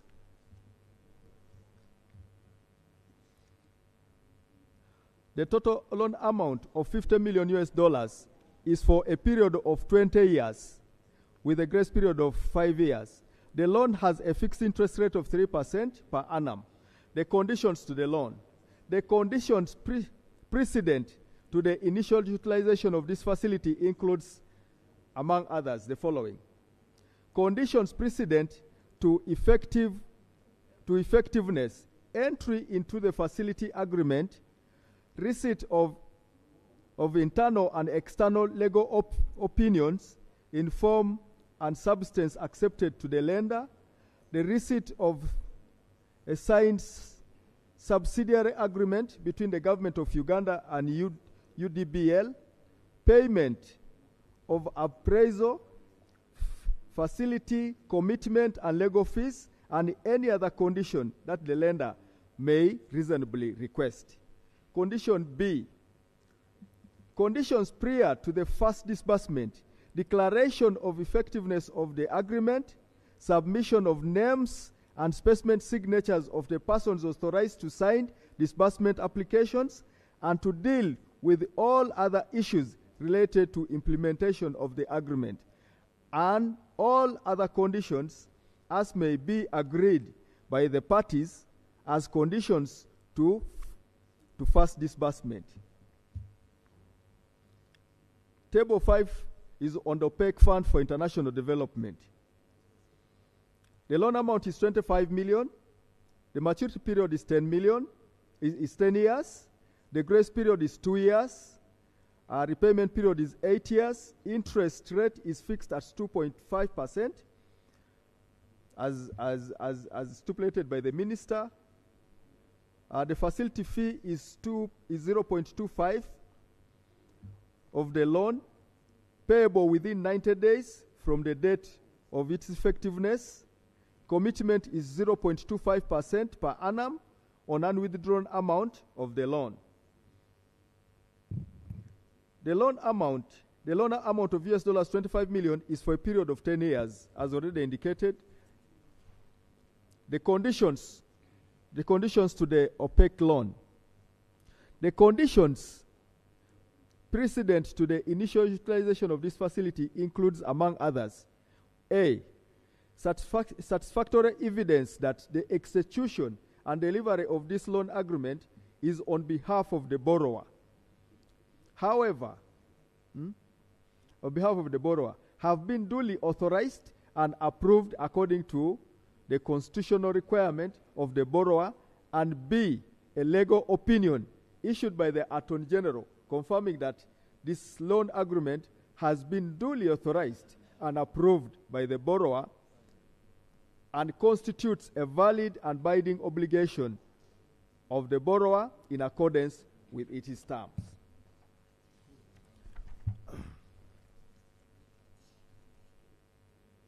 Right Honorable Speaker, allow me look at the observations of the committee in line with the borrowing. With the borrowing. Right Honorable Speaker, the committee made the following observations and recommendations. Article 159 of the Constitution provides that government may borrow from any source, and the terms and conditions of the loan shall be laid before Parliament, and shall not come into operation unless they have been approved by resolution of Parliament. Section 36, subsection 5 of the PMFA Act necessitates that, with the exception of a loan raised for purposes of management of monetary policy or raised through issuance of securities, the terms and conditions of the loan, of a loan raised by the minister shall be laid before Parliament, and the loan shall not be enforceable except where it is approved by Parliament by resolution. Through the minister's brief on the proposal to borrow, on the proposed borrowing, highlights some loan terms and conditions. Parliament can only ascertain the terms and conditions of a loan through a draft financing agreement. In this particular borrowing, the committee received a draft financing agreement from OPEC Fund for International Development. That is the 25 million US dollars for international development. OPEC Fund for International Development, Islamic Cooperation for Development, and for private sector and international Islamic trade finance cooperation. However, the committee did not receive the draft financing agreement supporting the financing terms to borrow up to US dollars 100 million from the Arab Bank for International Development in Africa, Badea private window, and 50 million from the Arab Bank for Economic Development in Africa, Badea private window. In regard to Badea public window, the committee was given a letter from Badea indicating that the proposed terms of borrowing, as indicated in the minister's brief and highlighted in table 4 of the report, were subject to successful outcome of the due diligence and final approval of Badea's board of directors. This approval had not been shared by the time this report was prepared. Nothing was submitted regarding the proposed borrowing through the private window. The committee uses the draft financing agreement, which reflects the agreed terms and conditions between the lender and the borrower, to ascertain the proposed terms and conditions indicated in the minister's brief to Parliament. Whereas in most cases they are consistent, there have been instances where the terms reflected in the minister's brief to Parliament on the proposed borrowing are inconsistent with those in the draft financing agreement, or omitted some key conditions. For example, in April 2021, the Honorable Minister of Finance presented a motion for government to borrow for the meter gauge railway line. However, when the committee scrutinized the draft financing agreement, the terms submitted were different from those in the minister's motion, leading to a withdrawal of the motion and a new motion submitted consistent with the terms that had been submitted to the committee. Similarly, in May 2023, a motion for approval of a loan to Amarok Capital Limited and Sovereign Infrastructure Group was submitted, and during the consideration of the loan, the committee established that some conditions in the draft agreement had not been disclosed in the minister's brief to Parliament, which, among others, when pointed out in the committee's report, contributed to the withdrawal of the loan request by the minister. The recommendation, the committee recommends that the Minister of Finance should submit loan requests which have draft financing agreements. 2, the draft finance agreement in relation to the 2 loan facilities of Arab Development, Arab Bank for Economic Development in Africa, Badea, should be submitted to enable Parliament to consider the terms and conditions in accordance with Article 159 of the Constitution and Section 36 of the Public Finance Management Act. 2, the committee noted with concern that the Minister of Finance did not submit a list of financing options considered to inform the financing option proposed in this borrowing. This negates the requirements provided for in Rule 155, Sub-Rule 5B of the Rules of Procedure of Parliament. The rationale for this is to ensure that there was an attempt to source the cheapest option as to minimize the cost of debt servicing to this country. The committee recommends that going forward, the ministry should always demonstrate that the proposals they submitted to Parliament are as a result of well-sourced affordable financing to minimize the growing debt servicing needs of the country, with an aim of maintaining debt in sustainable levels. This can only be verified through the tabling of the financing options considered while negotiating for the affordable credit. In conclusion, Right Honourable Speaker, the committee noted that Uganda Development Bank Limited lending portfolio is largely funded by Government of Uganda, Uganda's capital contribution and borrowings from external sources. By the end of November 2025, UDB capitalization stood at 1.5 trillion Uganda shillings, composed of 1.242 trillion government contribution and the retained earnings of 211 billion Uganda shillings. Honorable Prime Minister, your people are going. Can't you say bye to them?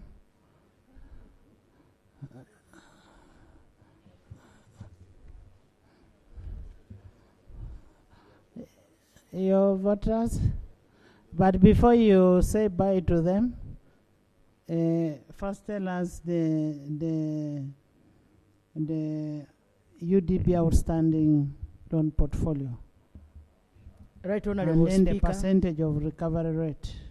Right, Honorable Speaker and Honorable Members, when you asked that question, I inquired from the manager, Mrs. Ojangole, and she told me the loan portfolio of UDB as we speak now is 1.4 trillion. And the recovery rate is 88 to 90%. Yes, it's one of the best in the country. Okay. That Honorable Speaker and Honorable Members, I want to thank you for hosting the leaders of Kakumiro. That Honorable Speaker, the whole district is here. Thank you. Here we have all the LOCC chairpersons, all the district councillors, the chairperson NRM from all the 24 sub-counties that make Kakumiro district. Thank you. And also the women council leaders at district level. So I want... Thank you for coming. Thank you so much for coming, and thank you for bringing able leaders. Thank you for bringing able leaders to Parliament. Bring them back.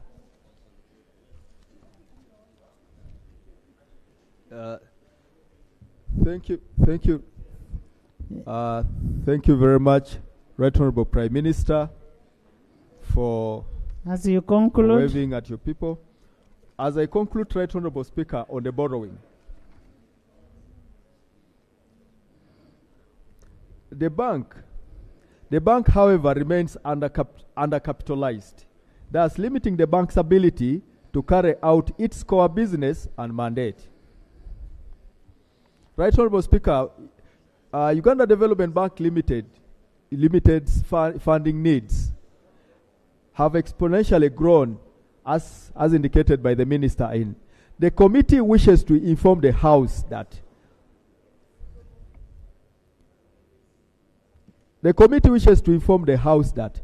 based on the financial performance UDB presented low risk as indicated in Table 10, and should be in position to serve and will be in position to service its debt, including the new proposed borrowing.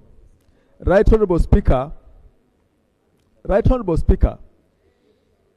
the committee therefore recommends that this House recommends for this House to approve the proposal by government to borrow.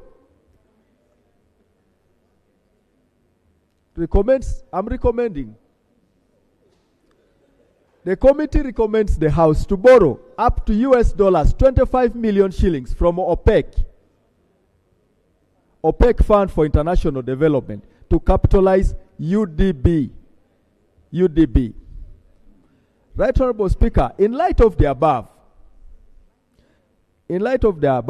as highlighted in the first observation, the committee in this report, the Minister of Finance, Planning and Economic Development did not table to the House or to the committee the draft financing agreement to support the borrowing of up to $100 million from Arab Bank for Economic Development in Africa private window, $50 million from Arab Bank for Economic Development in Africa private window. The committee is therefore constrained to recommend the approval of the proposal by government to borrow up to the $150 million from both the Badea private window and public window. I beg to move. Honorable members, you're hearing what the chairman is saying. Whereas the a committee is allowing the borrowing of 25 million USD, the committee is constrained, is rejecting the 150 for one reason. There was no due diligence that was done. The board did not approve. There was inconsistency in the agreement. There was no full disclosure, as you saw. So that is what the committee is asking. Those in favor say on the contrary, nay. Honorable members, we are only allowing the 25, not the 100 what? Not the 150. I am going to put a final question. I was putting a question on what he was first saying. There is a minority report. Right, Honorable Speaker. You know, as I was beginning, my good friend Honorable Nambieshe disorganized me, so I did not inform the House that we have a minority report. We have a minority report that is signed by 4 members. Honorable, the 4 members of the committee, and I therefore I would wish to lay the report of the majority and the minority report and invite the members who signed the minority report to present their report. I beg to lay.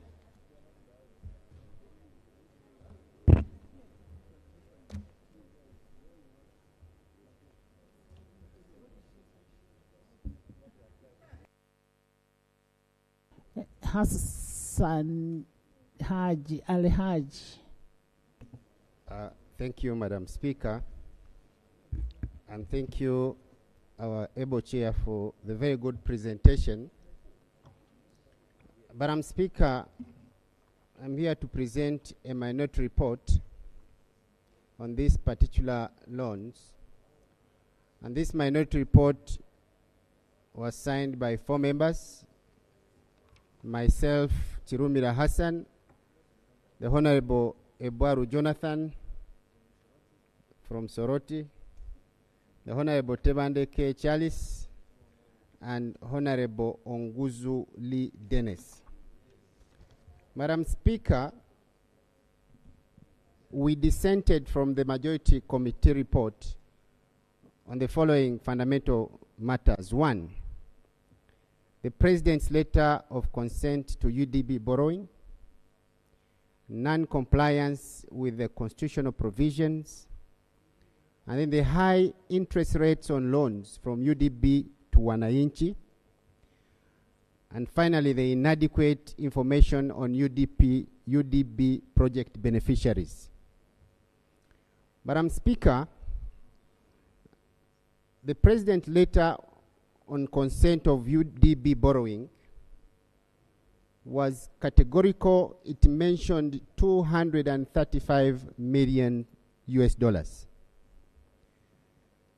This House going ahead to approve piecemeals of what the President requested is problematic.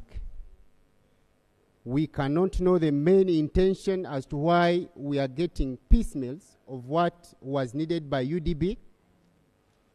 Going ahead to approve one of the loans and rejecting the other compromises the letter of the President that requested $235 million US.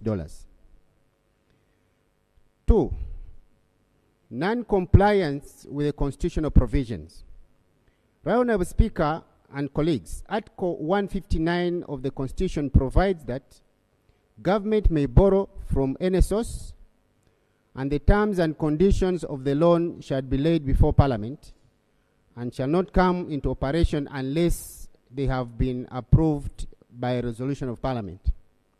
This august House can only ascertain the terms and conditions of the facility in question by scrutinizing the draft financing agreement. At this juncture, we agreed with our honorable colleagues, and consequently, they went ahead to reject one of the components of the loan.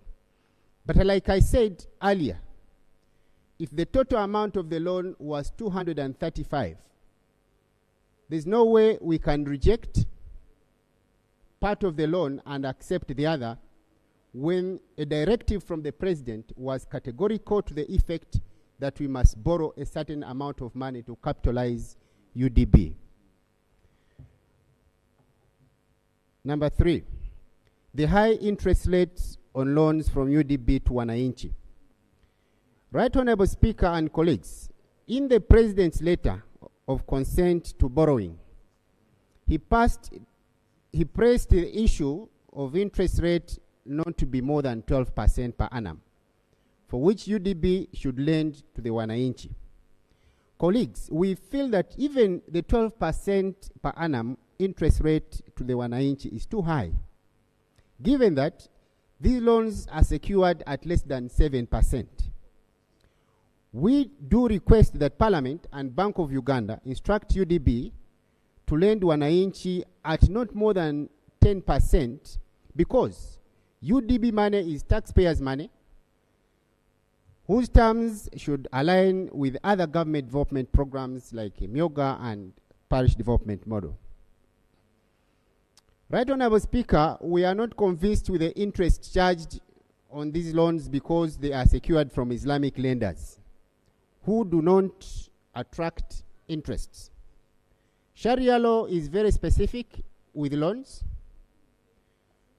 When Muslim banks are lending out money, it is basically on markup, not interests. Now we are wondering how interest-free loans from Muslim countries are arriving in Uganda at an interest. And we are wondering who is going to benefit from that particular interest. More specifically so, Madam Speaker, we continue to ask ourselves, why do we continue to secure credit on interest from these lenders? Interest on loan has left so many Muslim brothers and sisters out of the money economy since they cannot borrow on interest.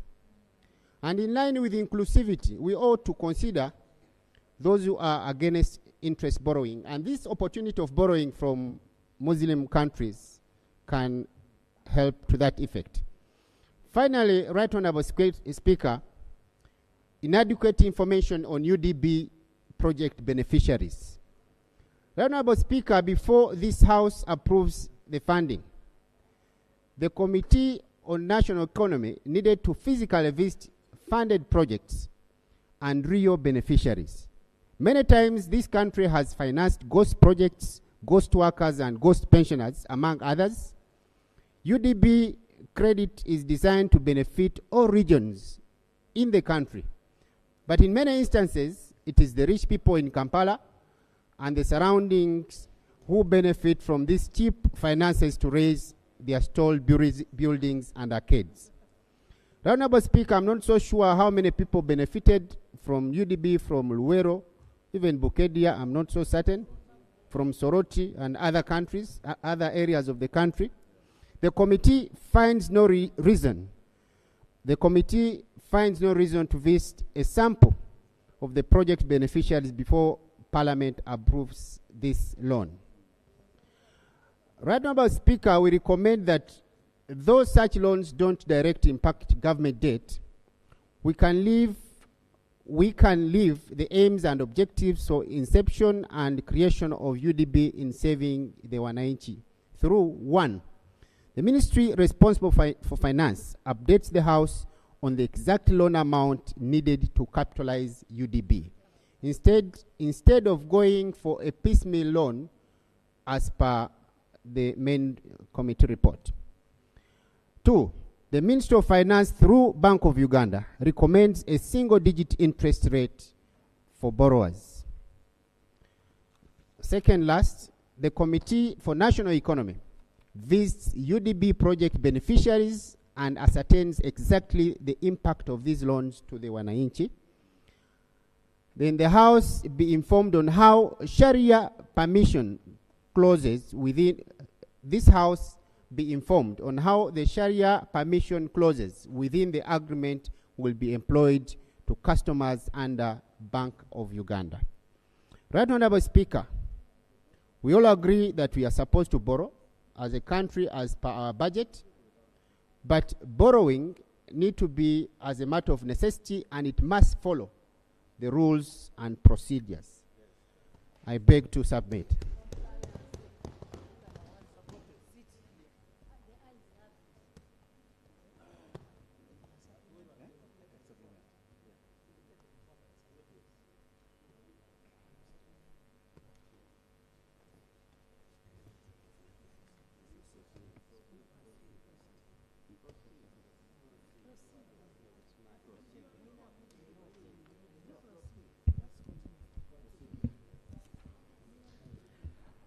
Madam Speaker, we know that Can you sit?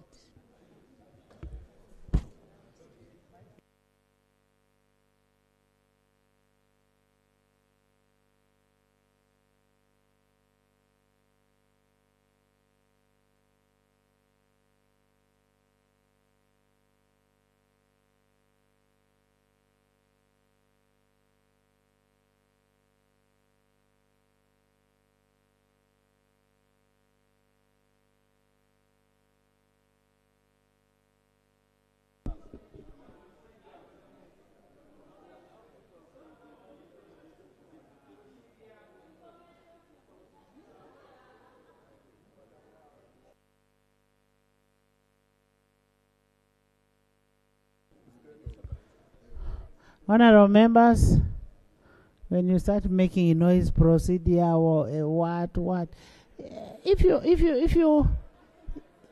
you want to say something, must you shout? For me, my ears hear. If yours are blocked, honorable members,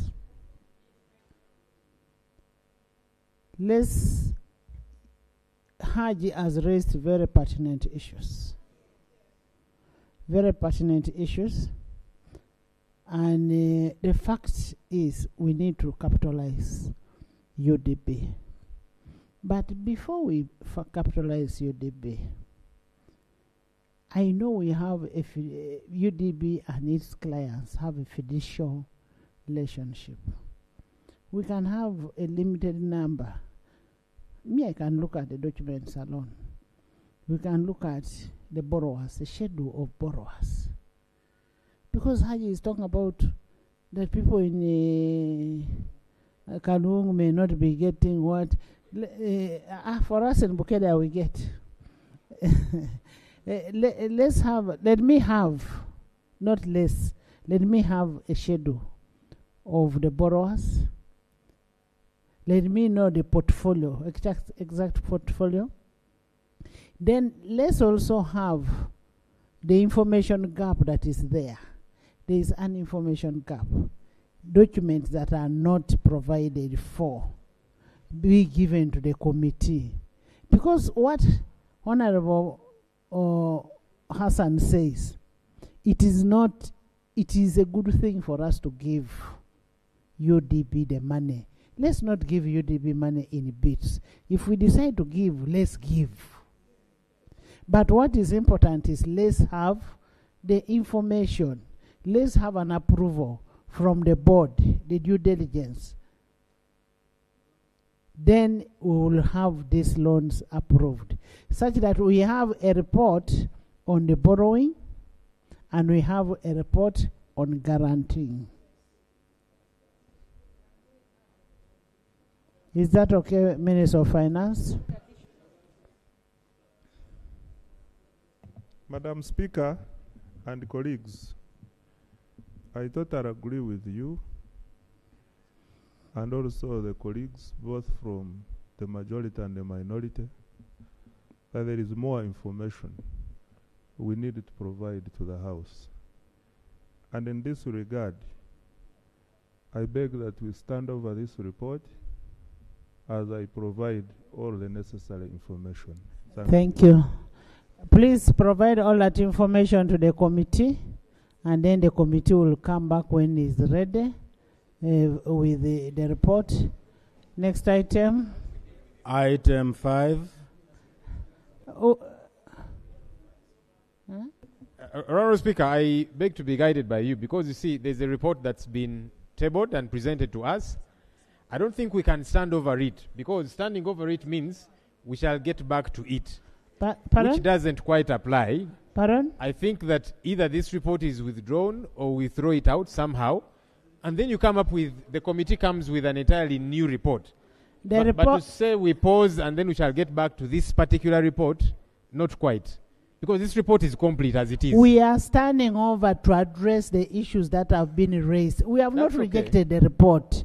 The report is okay. We are standing over to address the issues raised. Maybe guide me right, Honourable Speaker. So the issues that have been raised, very critical. We have got to deal with them. But you see, they can only be embedded into this report when it comes as a new report. I don't think there can be an addendum. No, it can't be an addendum. It's got to be, these issues have got to be interrogated anew, and then a fresh report is brought. So I thought that procedurally, so that the records capture properly, we do away with this report. This one here does not get to see the light of day. Madam Speaker, I am addressing you as Shadow Minister for Finance.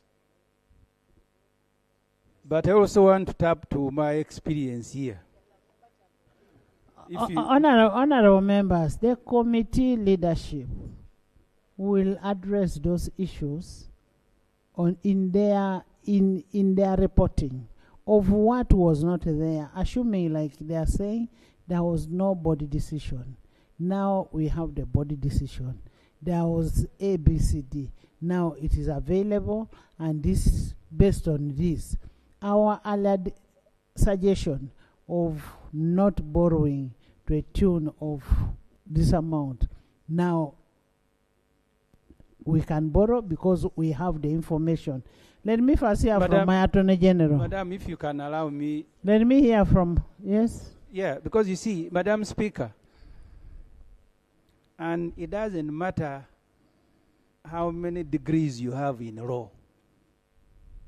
You see, this parliament has existed. I am lucky I've been here for a while. Oh, there has never been a day when you bring here a motion, they read a report, a motion is moved, and then when you're about to lose it, you say, oh, let me provide more information. It has never happened. This is strange. The minister needs to run from the UPDF Act. If you want to bring new information, you withdraw. And then you return with a fresh motion that has all the information. Because that's what the UPDF should have done, that you wait to also have this information. So, Madam Speaker, this is a strange... Standing over is a standard practice in parliamentary practice. That's why we stand over clauses.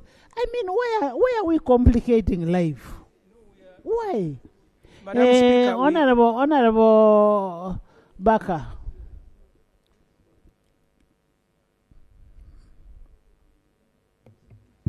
Thanks very much, Right Honorable Speaker. Usually when we're in the committee stage and we stand over particular clauses, its implication is we have failed to agree. Let's go back and see how we agree. Does not mean that you send it back.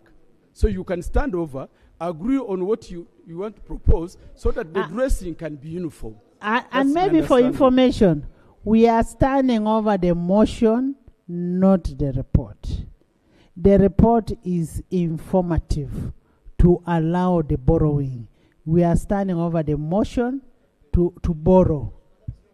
Madam Speaker, the recommendation of the committee is that informative. 125 million don't borrow. They did not provide the following information. And that's why I say that is informative. Yeah, Madam Speaker, if you can allow, what should happen, and I want to implore the Honorable Musasizi, because the sky will not come down, withdraw the motion. Which one? Reintroduce it. Provide all the information. The committee can process it. Now when you bring fresh information in Parliament here, you mean Parliament will become a committee and will begin Honorable scrutinizing? members, we are giving Honorable Musasi's time to furnish the relevant information that is required, that is missing, for us to be able to allow the borrowing of UDB and guaranteeing UDB. And the reports that should be informative should be in different, should be made differently. One for borrowing and one for guaranteeing. Next item. Item 6 on the order paper. Bill second reading. The Public Service Pension Fund Bill 2024.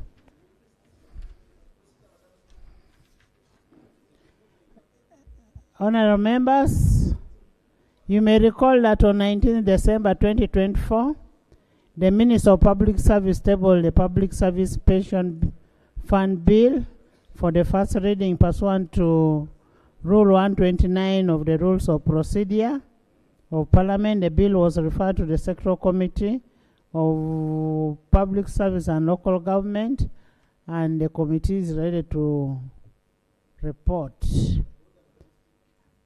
But before the committee reports, we will ask the minister to move a motion for the bill to be read the second time. Honorable Minister, order on who? No. Honorable Minister. Right Honorable Speaker and honorable members. Honorable Ssenyonyi, you first sit. Right Honorable Speaker and honorable members. You first sit. No, sit. Honorable Minister. In accordance with Rule 130 of the Rules of Procedure of Parliament, I beg to move that the bill entitled the Public Service Pension Fund Bill 2024 be read a second time. I beg to move. Seconded.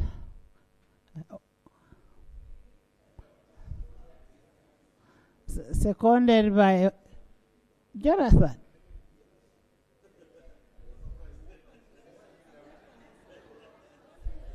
Honorable, seconded by Honorable Jonathan Odur. Honorable Jonathan Ebwalu. Honorable Kirumira Hassan. Honorable Ethel Helen Egweri Aru. Honorable Kasolo. Ikik. Honorable Mbwa. Honorable Florence. Emmanuel. Two Emmanuels. Acrobat. Koluo. Okot. Okelo. Casilo. Honorable Fisheries. Water and Aisha Sekinde. Honorable Prime Minister. Deputy Prime Minister Saro Pendi by the whole side of NRM. And David, the other side. And the Honorable Akum Mavenjina and the elders. Your new PDF, Honorable Alanyo. Would you want to speak a little to the objectives of your...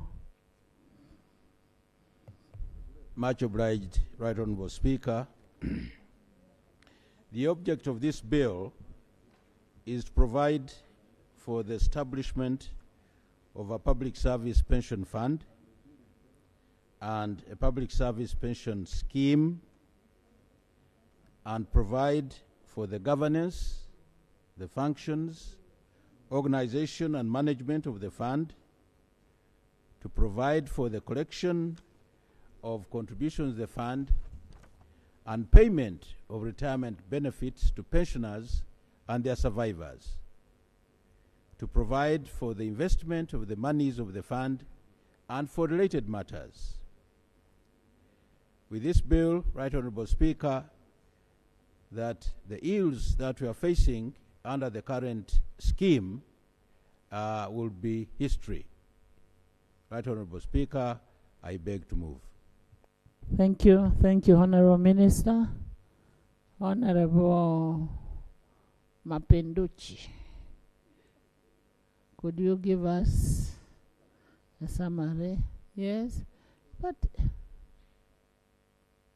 Madam Speaker, under the rules, you provide us with the seats here, and the first priority goes to your ministers on government and the opposition. The Honorable Baram Barugahari has sat there for over 20 minutes conducting a different meeting within your house. Started with Honorable Yabe, she went away. Now he has brought two others with the phones. They are conducting business before you. Is it in order for the Honorable Minister to sit there and conduct business against your will, yet we are here following everything in the directive of the Speaker? And would it be directed that he is directed to come and sit in front to avoid distracting your members, whom he is conversing with internal as if he is attending a rally, Madam Speaker? Honorable Balam. Right Honorable. Honorable Balam, we have just passed rules in this house, and you're privileged to always sit on the front bench. And based on that, can you just shift and come to the front bench and leave us, the small people, to sit behind? Thank you, thank you, thank you. Yes. Thank you very much. Now my Muko from Abim is also moving from one place to the other. I think he thinks he's looking after cows.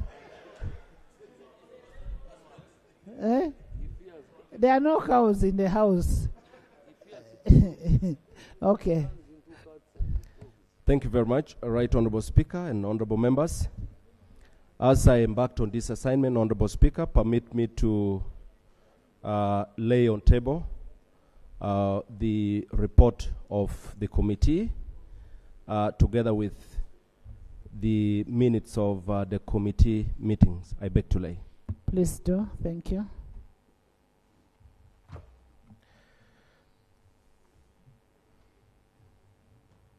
Right Honorable Speaker and honorable members, permit me to present the report of the Committee of Public Service and Local Government on the Public Service Pension Fund Bill 2024. Right Honorable Speaker, the Public Service Pension Fund Bill 2024 was read for the first time on 19th December 2024 by the Minister of Public Service and referred to the Sectoral Committee on Public Service and Local Government for scrutiny, in accordance with Rule 129 of the Rules of Procedure of Parliament.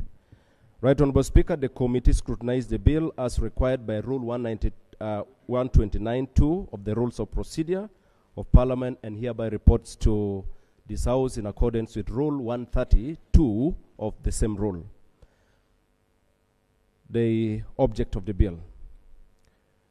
The bill seeks to establish the Public Service Pension Fund Bill and the Public Service Pension Scheme, provide for the governance, functions, organization, and management of the fund, provide for the allocation of contributions to the fund and payment of retirement benefits, provide for the investment of the monies of the fund, and to repeal the Pension Act Cap 89. Number 3, need for the bill. Right Honorable Speaker, currently, the government operates an unfunded, non-contributory defined benefit scheme for the public service, regulated under the Pensions Act Cap 89, which was enacted in 1946. In 1946. The Pensions Act provides for the guaranteeing and regulation of pensions and gratuities for public service officers under the government of Uganda.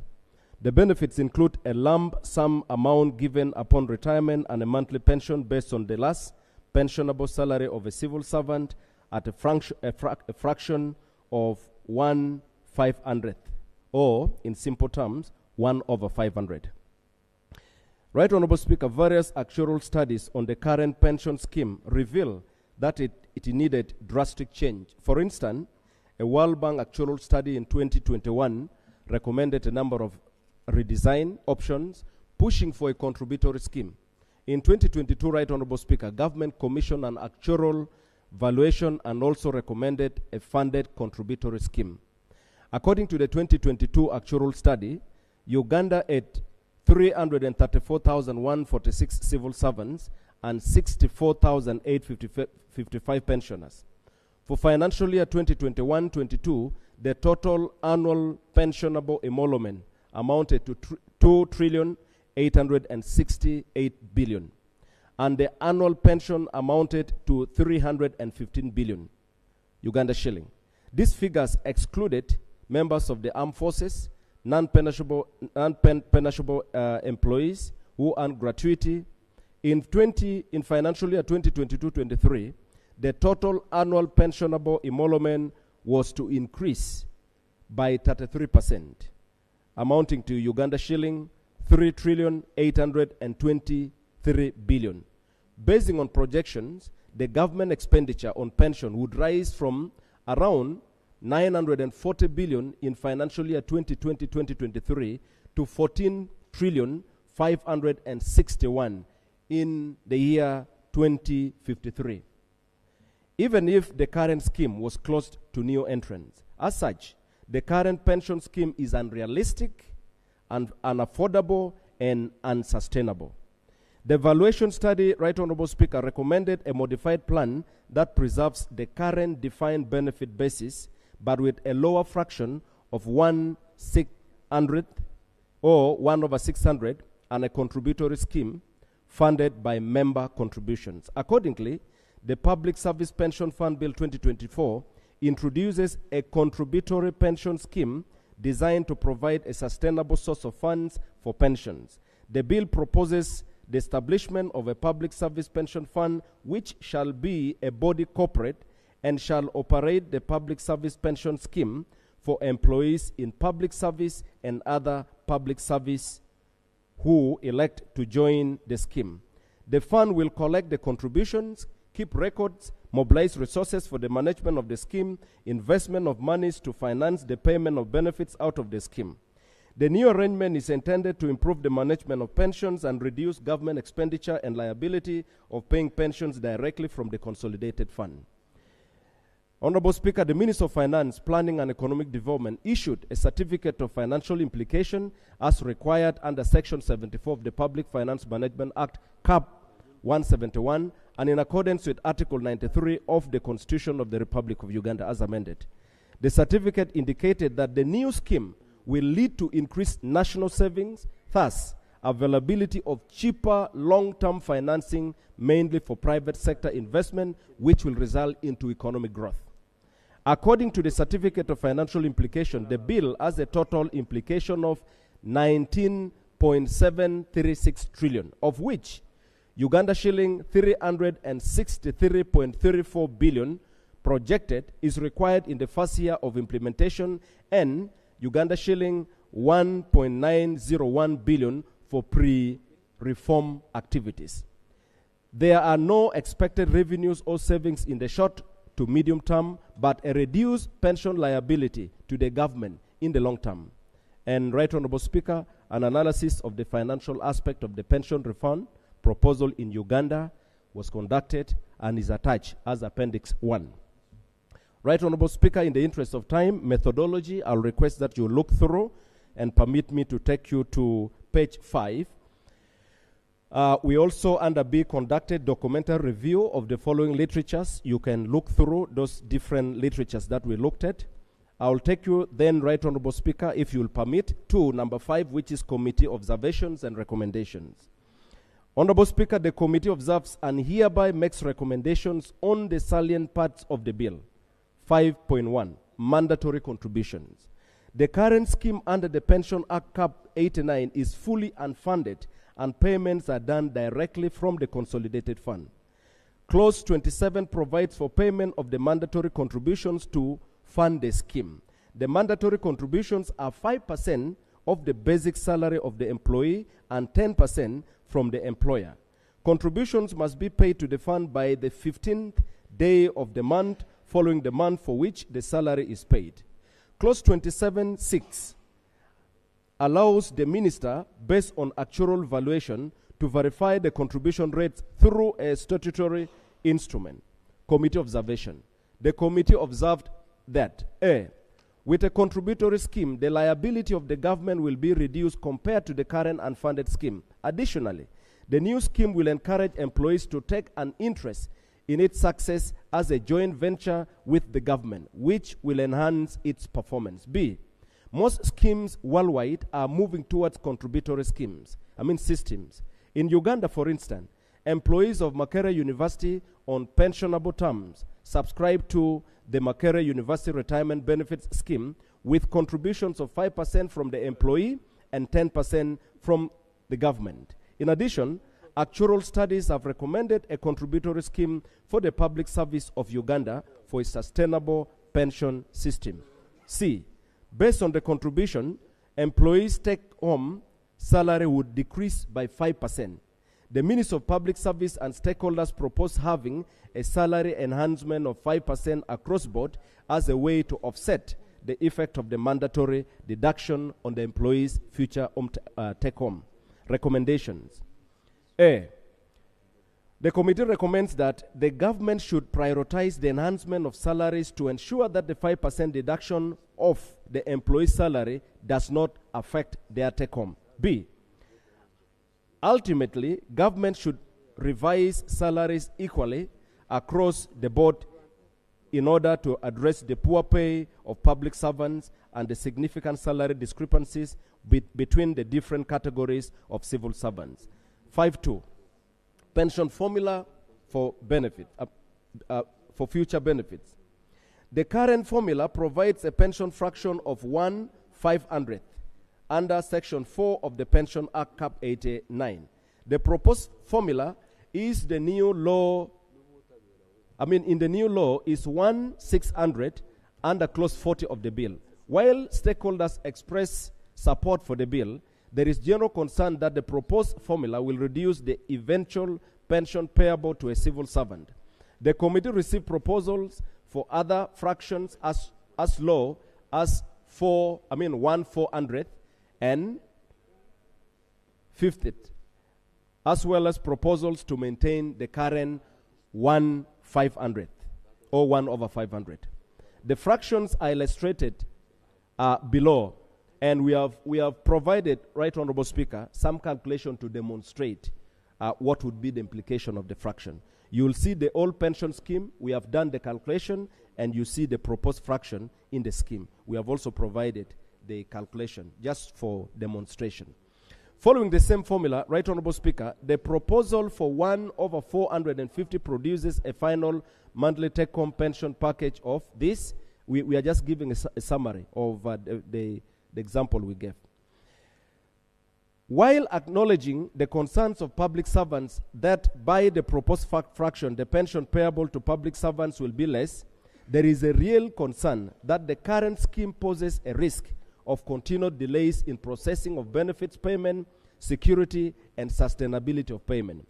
The committee observed that the actual study by the World Bank and the study commissioned by the government of Uganda recommended a reduced fraction to 1/600.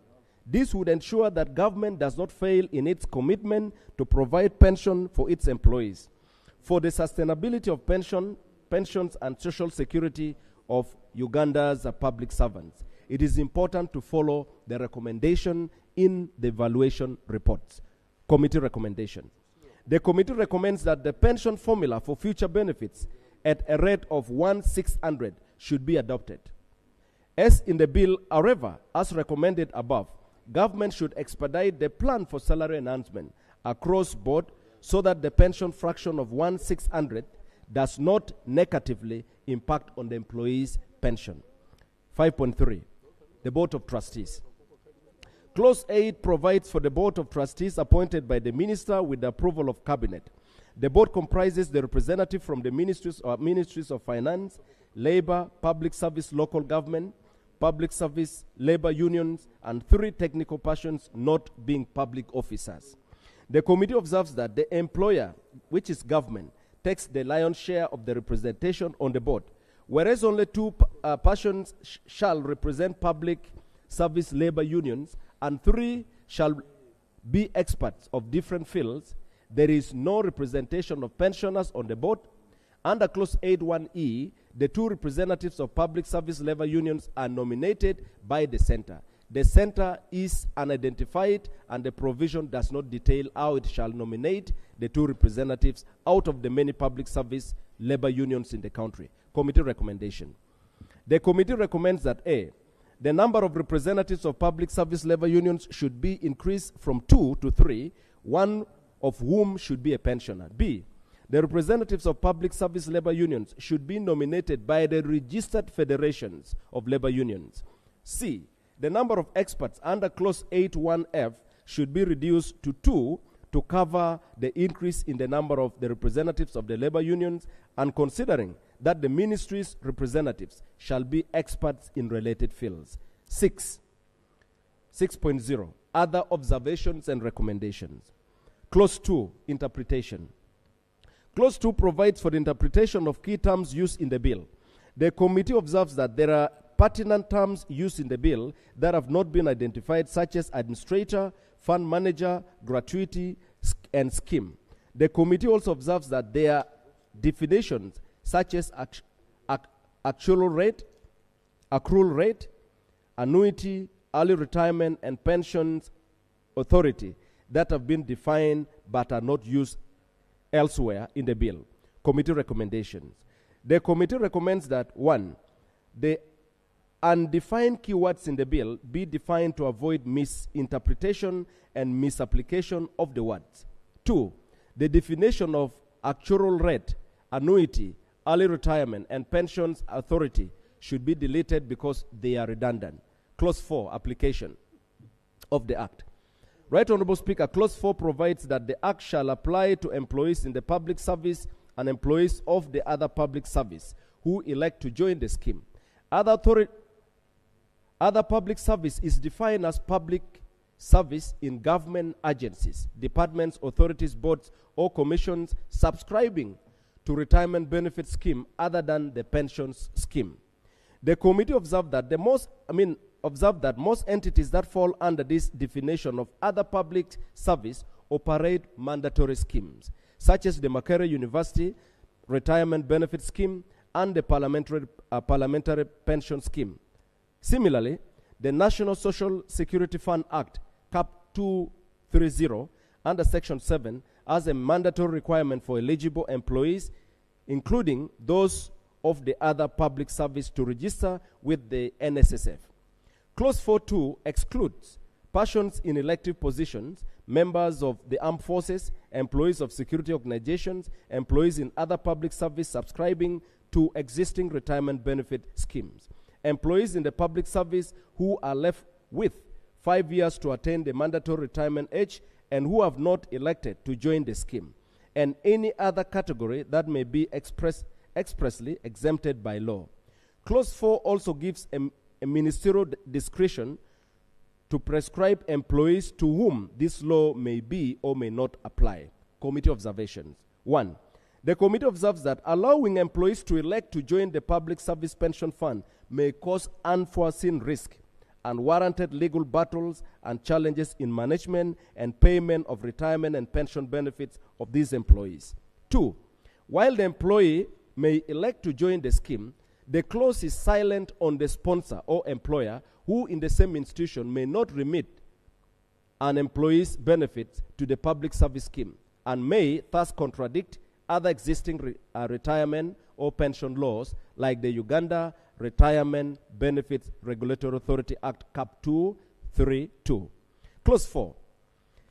Clause 4.2e is silent on the fate of the public servant who is left with less than 5 years to retire. Additionally, this clause assumes a voluntary element in the law, even though the scheme being created is intended to be mandatory. Committee recommendations.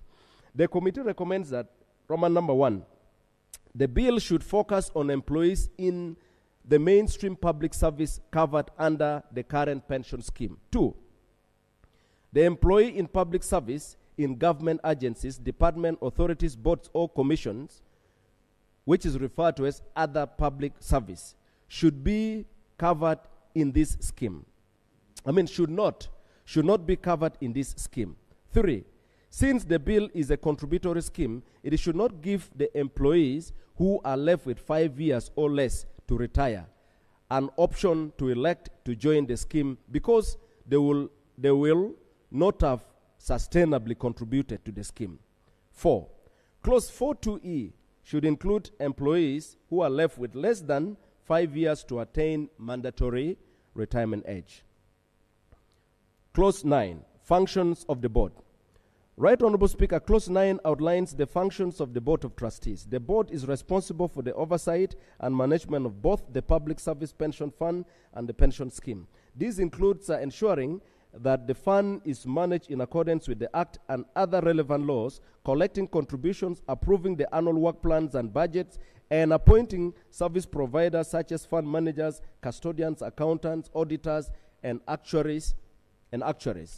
These functions are critical for ensuring the effective governance, transparency, and sustainability of the Public Service Pension Fund, ultimately protecting the interests of its members. Committee observation.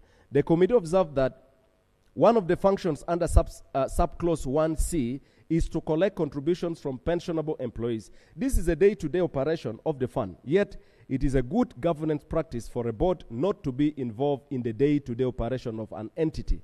The functions of the board should thus be limited to oversight and management. Committee recommendations. The committee recommends that the board should be limited to oversight and management functions of the fund only. Clause 10, tenure of office.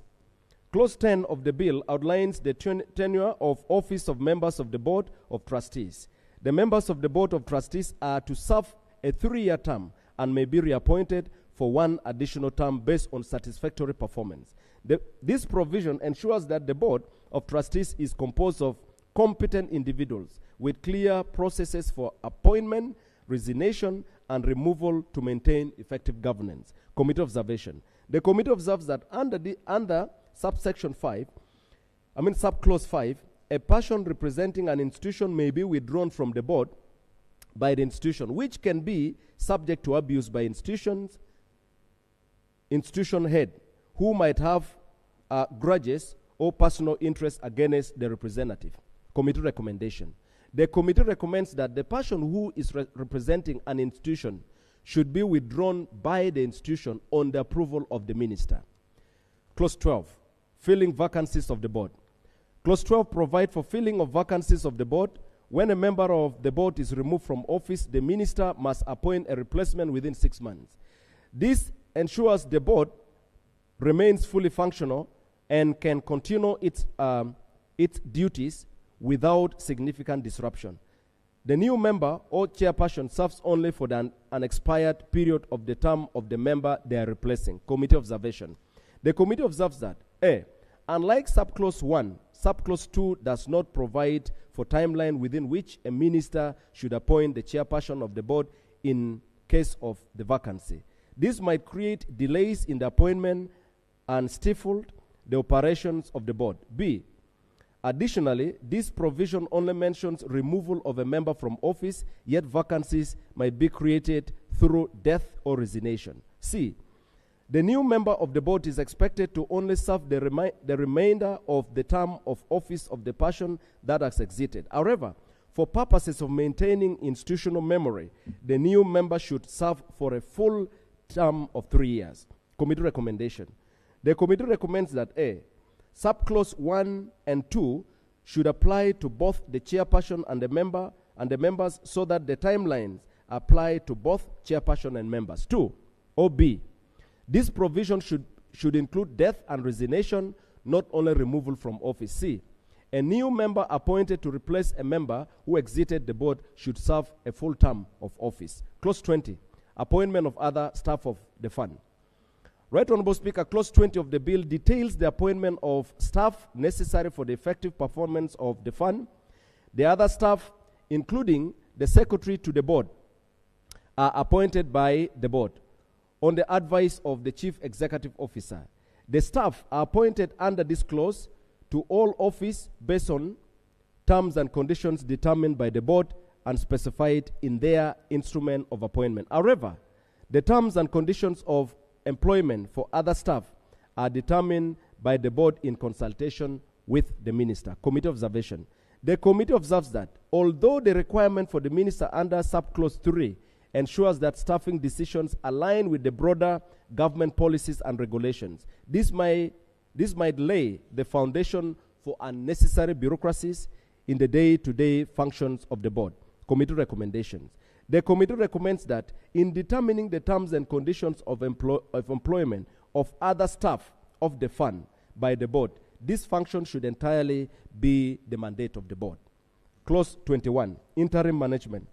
Right Honorable Speaker, Clause 21 of the bill provides for the appointment of an interim chief executive officer and other staff of the fund. The minister is responsible for seconding an interim executive officer and other staff from the public service to manage the fund during the first 3 years. This clause ensures that the fund has immediate leadership and staff to manage its operation from the onset. Committee observation. The committee observes that there is a need for the minister to appoint service providers during the interim period, yet they are critical for funds stability and effective functioning, especially at the initial stages of the fund. Committee recommendation. The committee recommends that A, minister should appoint an administrator and other service providers to support the interim management during the interim period. 2, the interim period should be reduced from 3 years to 2 years to expedite the transition process. Clause 23, establishment of the scheme. Right Honorable Speaker, Clause 23 of the bill outlines the establishment of the public service pension scheme. The fund is mandated to establish and operate a contributory defined pension scheme known as the public service pension scheme. Both the employer and the employee are required to make contributions. The scheme is a defined benefit pension scheme, which means that the benefits are predetermined based on factors such as salary, history, and duration of employment. Committee observation. The committee observes that this clause is crucial as it lays the foundation for the establishment and operation of the pension scheme. However, the task to establish the scheme has been left to the fund, yet the scheme should be created under the law. Committee recommendation. The committee recommends that the scheme should be expressly established under Clause 23. Clause 24, membership of the scheme. Clause 24 outlines the membership criteria for the public service pension scheme. Under this provision, an employee in the public service who has more than 5 years left until they reach the mandatory retirement age is required to join the scheme. Like in Clause 4, this provision invites employees who have 5 years left until mandatory retirement and members of the other public service who are not part of a similar retirement benefit scheme. It is the duty of the responsible officer to transfer relevant pension files and information to the fund for these employees. Employees who elect to join the scheme must be registered within 30 days of their decision or from when they assume duty. Committee observation. The committee observes that Clause 24 refers to membership of the scheme, yet the scheme is not a body corporate under this law. The fund is the body corporate mandated to execute the functions provided under this act, not the scheme. Therefore, there must be a clear nexus between the fund, the body corporate, and the members. Committee recommendations. The committee recommends that A, the members should be members of the fund and not members of the scheme. B, as already recommended under Clause 4, employees in other public service should not be included as members of the fund. C, employees with less than 5 years to attain mandatory retirement age should be provided for. Clause 26, which is cancellation of registration. Clause 26(1) provides for cancellation of registration of an employee on notification by the responsible officer that the employee has ceased to be an employee and has elected not to continue contributing to the fund. Committee observations. The committee observes that the proposed pension scheme does not envision continuation of contribution after a person ceases to be an employee. Hence, the second part of the clause is redundant. Committee recommendation. The committee recommends deletion of the words "and that employee as elected not to continue contributing to the fund." Clause 27, mandatory contribution. Clause 27.6 and 27.7 gives the minister powers to vary the rates of contributions being on an actual valuation. The committee observes that Clause 27 on the mandatory contribution is a substantive part of the bill that should not be varied by statutory instrument. Committee recommendation. The committee recommends deletion of both clauses 6 and 7. Clause 34, qualifying period for pension. The qualifying period for pension is defined in Clause 2 as the length of service in public service or other public service which a member shall serve before qualifying for pensionable service.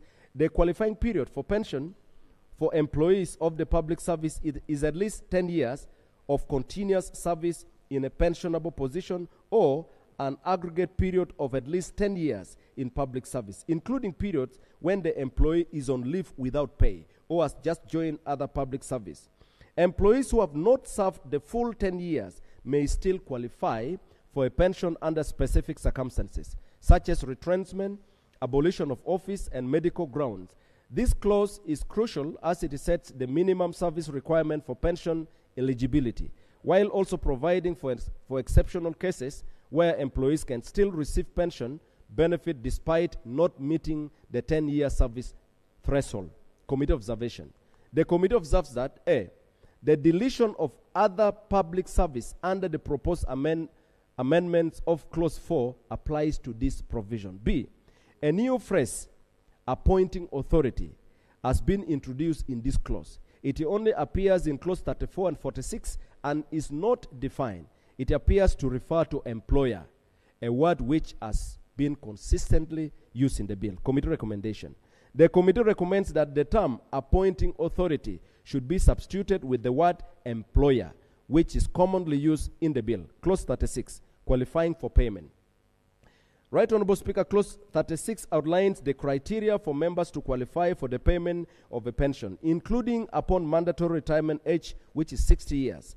After 20 years of continuous service in public service, upon reaching 45 years of age and having served the qualifying period, which is 10 years, upon death and having served the qualifying period, abolition of office on medical grounds, retirement in public interest, and transfer to other public service. This clause also provides for payment to a legal representative upon death of a member, which is for a maximum period of 15 years, and a minimum pension of a quarter of the last pensionable emolument, if the pension calculated under the Act is less than the minimum pension. Committee observation.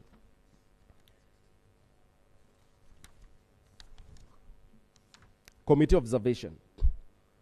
The committee observes that A, subclause 1B, which provides for the condition of 20 years, is not conditioned on retirement of the member. This means that a member can get pension after 20 years even when still in service. Yet, pension is supposed to be received after a member has ceased to be in service. B, subclause 1C has the same issue as 36(1)D because the 45 years are not conditioned on end of service of the member. C, the payment to a legal representative for a maximum period of 15 years in clause 36(2) has not been qualified. It should be from the death of the employee. Committee recommendations. The committee recommends that a member should qualify for pension under this clause upon exit from the public service. B, in subclause 2, the pension granted under subsection 1D shall be paid for a maximum period of 15 years after the death of the employee to the legal representative or of the member's estate. Clause 38, refund of contribution. Clause 38 provides for a one-off refund of contributions for specific categories of members. It also provides for refund where excess contributions has been made. Committee observation. The committee observed that subclauses 1B, C, and D are unfair because even after a member has qualified for pension under the Act, they shall lose their pension on the basis of dismissal, abscondment, or resignation. The years of an employee in service do not matter. For instance, an employee who absconds at the age of 59, having served in public service for 30 years, will not get pension. Committee recommendation. Committee recommendation. The committee recommends that subclause 1B, C, and D should be limited to employees who have not qualified for pension under Clause 36 or gratuity under Clause 37. Clause 44, reappointment of an employee into pensionable service. Right Honorable Speaker, Clause 44 provides for previously earned benefits of a member who has been reappointed into pensionable service. That such benefit shall be added to the subsequent pensionable service if that member has not received any retirement benefits in relation to previous pensionable service. Committee observation. The committee observes that, A, under this clause, the members who are reappointed into pensionable service after receiving part of their pension shall lose the rest of their pension. B, there is no provision on how to cater for the balance of retirement benefits that have already accrued to the member. Recommendations. The committee recommends that a member should not lose their pension after reappointment into pensionable service because they have already earned it for all of the years they spent in the service. New service does not take away all service or its accrued benefits.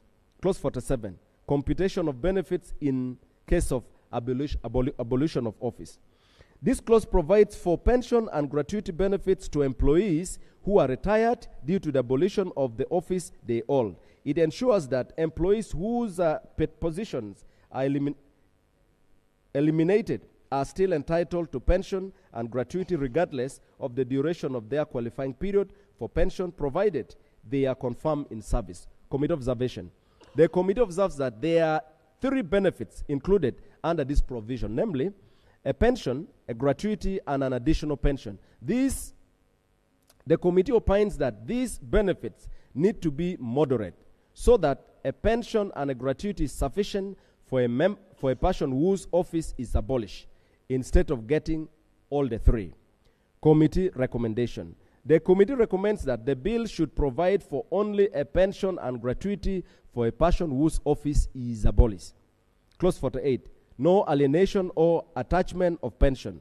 Clause 48(1)(a) provides that a pension, gratuity, or other allowance granted under this Act shall not be assignable or transferable and shall not be attached, confiscated, or levied upon in respect of any debt or claim except for the purposes of satisfying a debt due to the government or a debt relating to a tax due and payable. Committee observation. The committee observes that, A, the spirit of the Constitution of the Republic of Uganda 1995 is to protect pension from tax.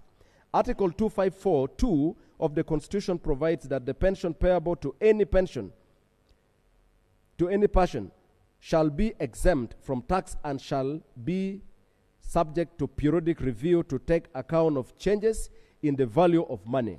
Clause 48(1)(a) does not align with the spirit of Article 254(2) of the Constitution. B, Section 70 of the Uganda Retirement Benefits Authority Act, Cap 232, is also written in the same spirit.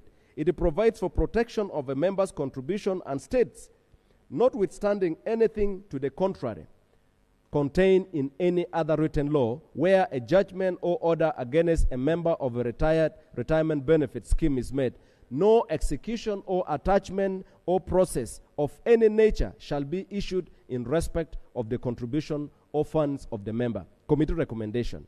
The committee recommends that Clause 48(1)(a) be deleted.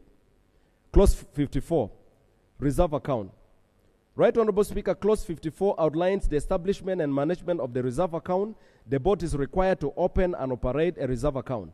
The reserve account will be funded by fines and penalties imposed by the Act, special contributions, income from investment as determined by the Minister in consultation with the board, any other monies directed by the Minister. Committee observation. The committee observes that subclause 1B, which provides for special contribution, is vague. Special contributions are not defined. Committee recommendations. The committee recommends that subclause 1B should be deleted because the bill does not make provision for special contributions. Clause 56 and 57. Clause 56 provides for annual report, and Clause 57 provides for recovery of sums due to the fund. Clause 57A appears to have been misplaced or wrongly moved from Clause 56. Committee recommendation. The committee recommends that Clause 57. Is it 57A or 57.3? Clause 57.3 appears to have been misplaced or wrongly moved. You had read A, it is 3. 3. Thank you. Committee recommendation. The committee recommends that Clause 57.3 be moved to Clause 56. Clause 58, investment. Right Honorable Speaker, under Clause 58.4, the board is required to develop a financial plan for each financial year. The committee observes that 1 year is a short time for an investment plan to be developed and implemented. Committee recommendation. The committee recommends that the investment plan should be developed every 3 years. Clause 66, power to make regulations. Clause 66 of the bill outlines the minister's power to make regulations to give effect to the provision of the Act. The regulations made under this section must be laid before Parliament. Committee observation. The committee observes that subclause 3 does not mention the reason for laying the regulations before Parliament and the timelines that follow. Committee recommendation. The committee recommends that the regulation should be laid before Parliament for approval and timeline given within which Parliament receives and approves the regulation. Clause 69. Effect of the Pensions Act on the existing public service pension scheme. Clause 69 of the bill outlines the effect of the Pensions Act Cap 89 on the existing public service pension scheme. The existing non-contributory public service pension scheme will cease to take on new members within 12 months after the commencement of the new act. This transition aims to gradually phase out the old scheme and introduce the new contributory scheme. Committee observation. The committee observes that closure of the existing scheme is not explicitly mentioned in the bill. Committee recommendation. The committee recommends that the clause should explicitly mention that the non-contributory public service pension scheme existing immediately before the commencement of this act shall, within 6 months from the date of the death of the least beneficiary, be dissolved. Clause 70. Preservation and payment of accrued pension rights. Right Honorable Speaker, Clause 69 of the bill addresses the preservation and payment of pension rights that have accrued under the Pension Act Cap 89. Committee observation. The committee observes that a new phrase, redemption bond, has been used in the bill, yet retirement bond is provided for under Clause 51 and is defined. Committee recommendation. The committee recommends that retirement bond is used instead of redemption bond. Right Honorable Speaker and honorable members, I beg to submit. Thank you, Honorable Chair, for a very exhaustive report. Thank you. Yes, Honorable Baka. Thank you, Madam Speaker. Hey, you relax, you are Baka Blindi. Baka is back. Thank you, Madam Speaker. Madam Speaker, I raise up to support the report of the committee, and I pray that this House passes this into law. Madam Speaker, contributory scheme, for me the keyword is sustainability. A contributory scheme is more sustainable, more accountable, and the pensioners are likely to be getting even more money when the time comes for them to start earning from their contributions. So I'm so happy that the government came up with this idea, and I'm also very happy with the committee.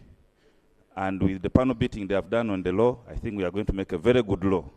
On the issues of management, I'm also in concurrence with the committee for creating a robust management board that will oversee, because this fund is going to grow exponentially. It's going to be a very big fund. much bigger than all these funds we are seeing around. So the management has been well catered for, and I think the committee has done a very good job. However, finally, Madam Speaker, the issue where I heard that there is a clause where a pensioner could lose pension even at the age of 59 if they absconded from service. I would propose that when it comes to that time, we take a lot of keen interest. Why don't you wait and go to that clause and make amendment? Exactly. My proposal will be that a pensioner probably loses the contribution from government, but their hard-earned money which they contributed should be given to them when that time comes. I thank you, Madam Speaker. There's a motion. Madam Speaker, I have carefully listened to the chairperson of the committee. He's been very clear, very exhaustive, and we have gone through this report. I move a motion that we move to committee stage so that we shall have sufficient time to move clause by clause. I beg to move. Thank you. Is that seconded? Yes. Seconded by Ethel, by Baka, by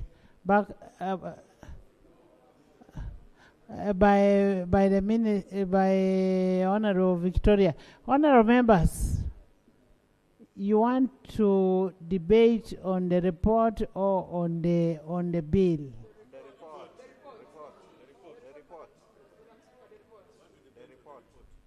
On the report. Just know that you have to finish. Whether you debate and sit up to midnight, okay. Mine is local government. Yes, Honorable Nzima. Thank you, Madam Speaker. Madam Speaker, I want to thank you for the opportunity, and I also want to thank the committee for the robust report. I think this report has come here for the second time. The first time the report was presented, and there were areas which were recommended for amendment, and the amendments were actually more. They were over 60%. And in my opinion, what the committee has just done is to go through with the ministry to correct those areas, which is already been done. And just as the Honorable Baka has said, the major principle of this bill is just to bring into force a contributory scheme, which will promote sustainability. And these issues of arrears, where pensioners are not paid money, it is in arrears, this will not arise. So basically, I've just stood to support the motion. That Thank you. Instead of wasting time to debate this, the motion which was raised by Honorable Ebalu, that let's go to committee stage and look into this. Thank you, Madam Speaker. Thank you so much. He has been a chairperson of that committee. He knows that committee. And you see the wisdom in him.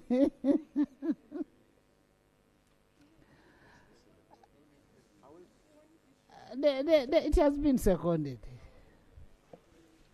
Why don't you, members, why don't we look at this clause by clause? Lepton. Thank you, Right Honourable Speaker. Right Honourable Speaker, majority of us in this House will agree that we needed this report like yesterday or even before. So I see no reason as to why we should hesitate to move to the committee stage so that we can handle them clause by clause. These things we all agree we really need them. Thank you. Thank you. Honourable members, I now put a question that the Public Service Pension Fund Bill 2024 be read a second time. Those in favour say and the contrary nay. The ayes have it. The Public Service Pension Fund Bill 2024, Bills Committee stage.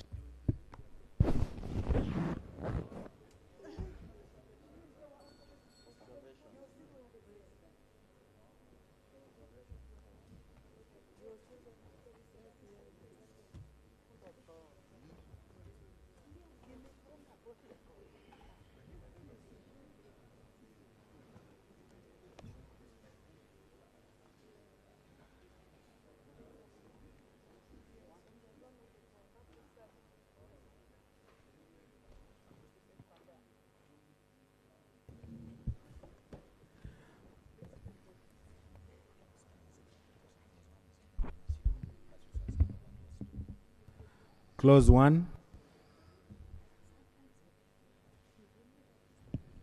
I put a question that clause 1 stands part of the bill. Those in favor say on the contrary, nay.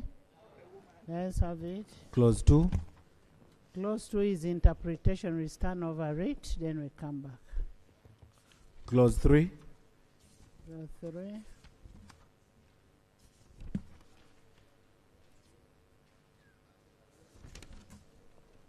I put a question that clause 3 stands part of the bill. Those in favor say on the contrary, nay. Let's have it. Clause 4. For amendment. Right Honorable Speaker, Clause 4, application of the Act. Clause 4 is amended A, by substituting for subclause 1 the following. This Act applies to employees in the public service. B, in subclause 2, A, by deleting subclause D, and 2, in paragraph E, by deleting the words N, who has not elected to join the scheme. C, by deleting subclause 3, justification, to remove the employees of the other public service and employees who elect to join the scheme from the application of the bill.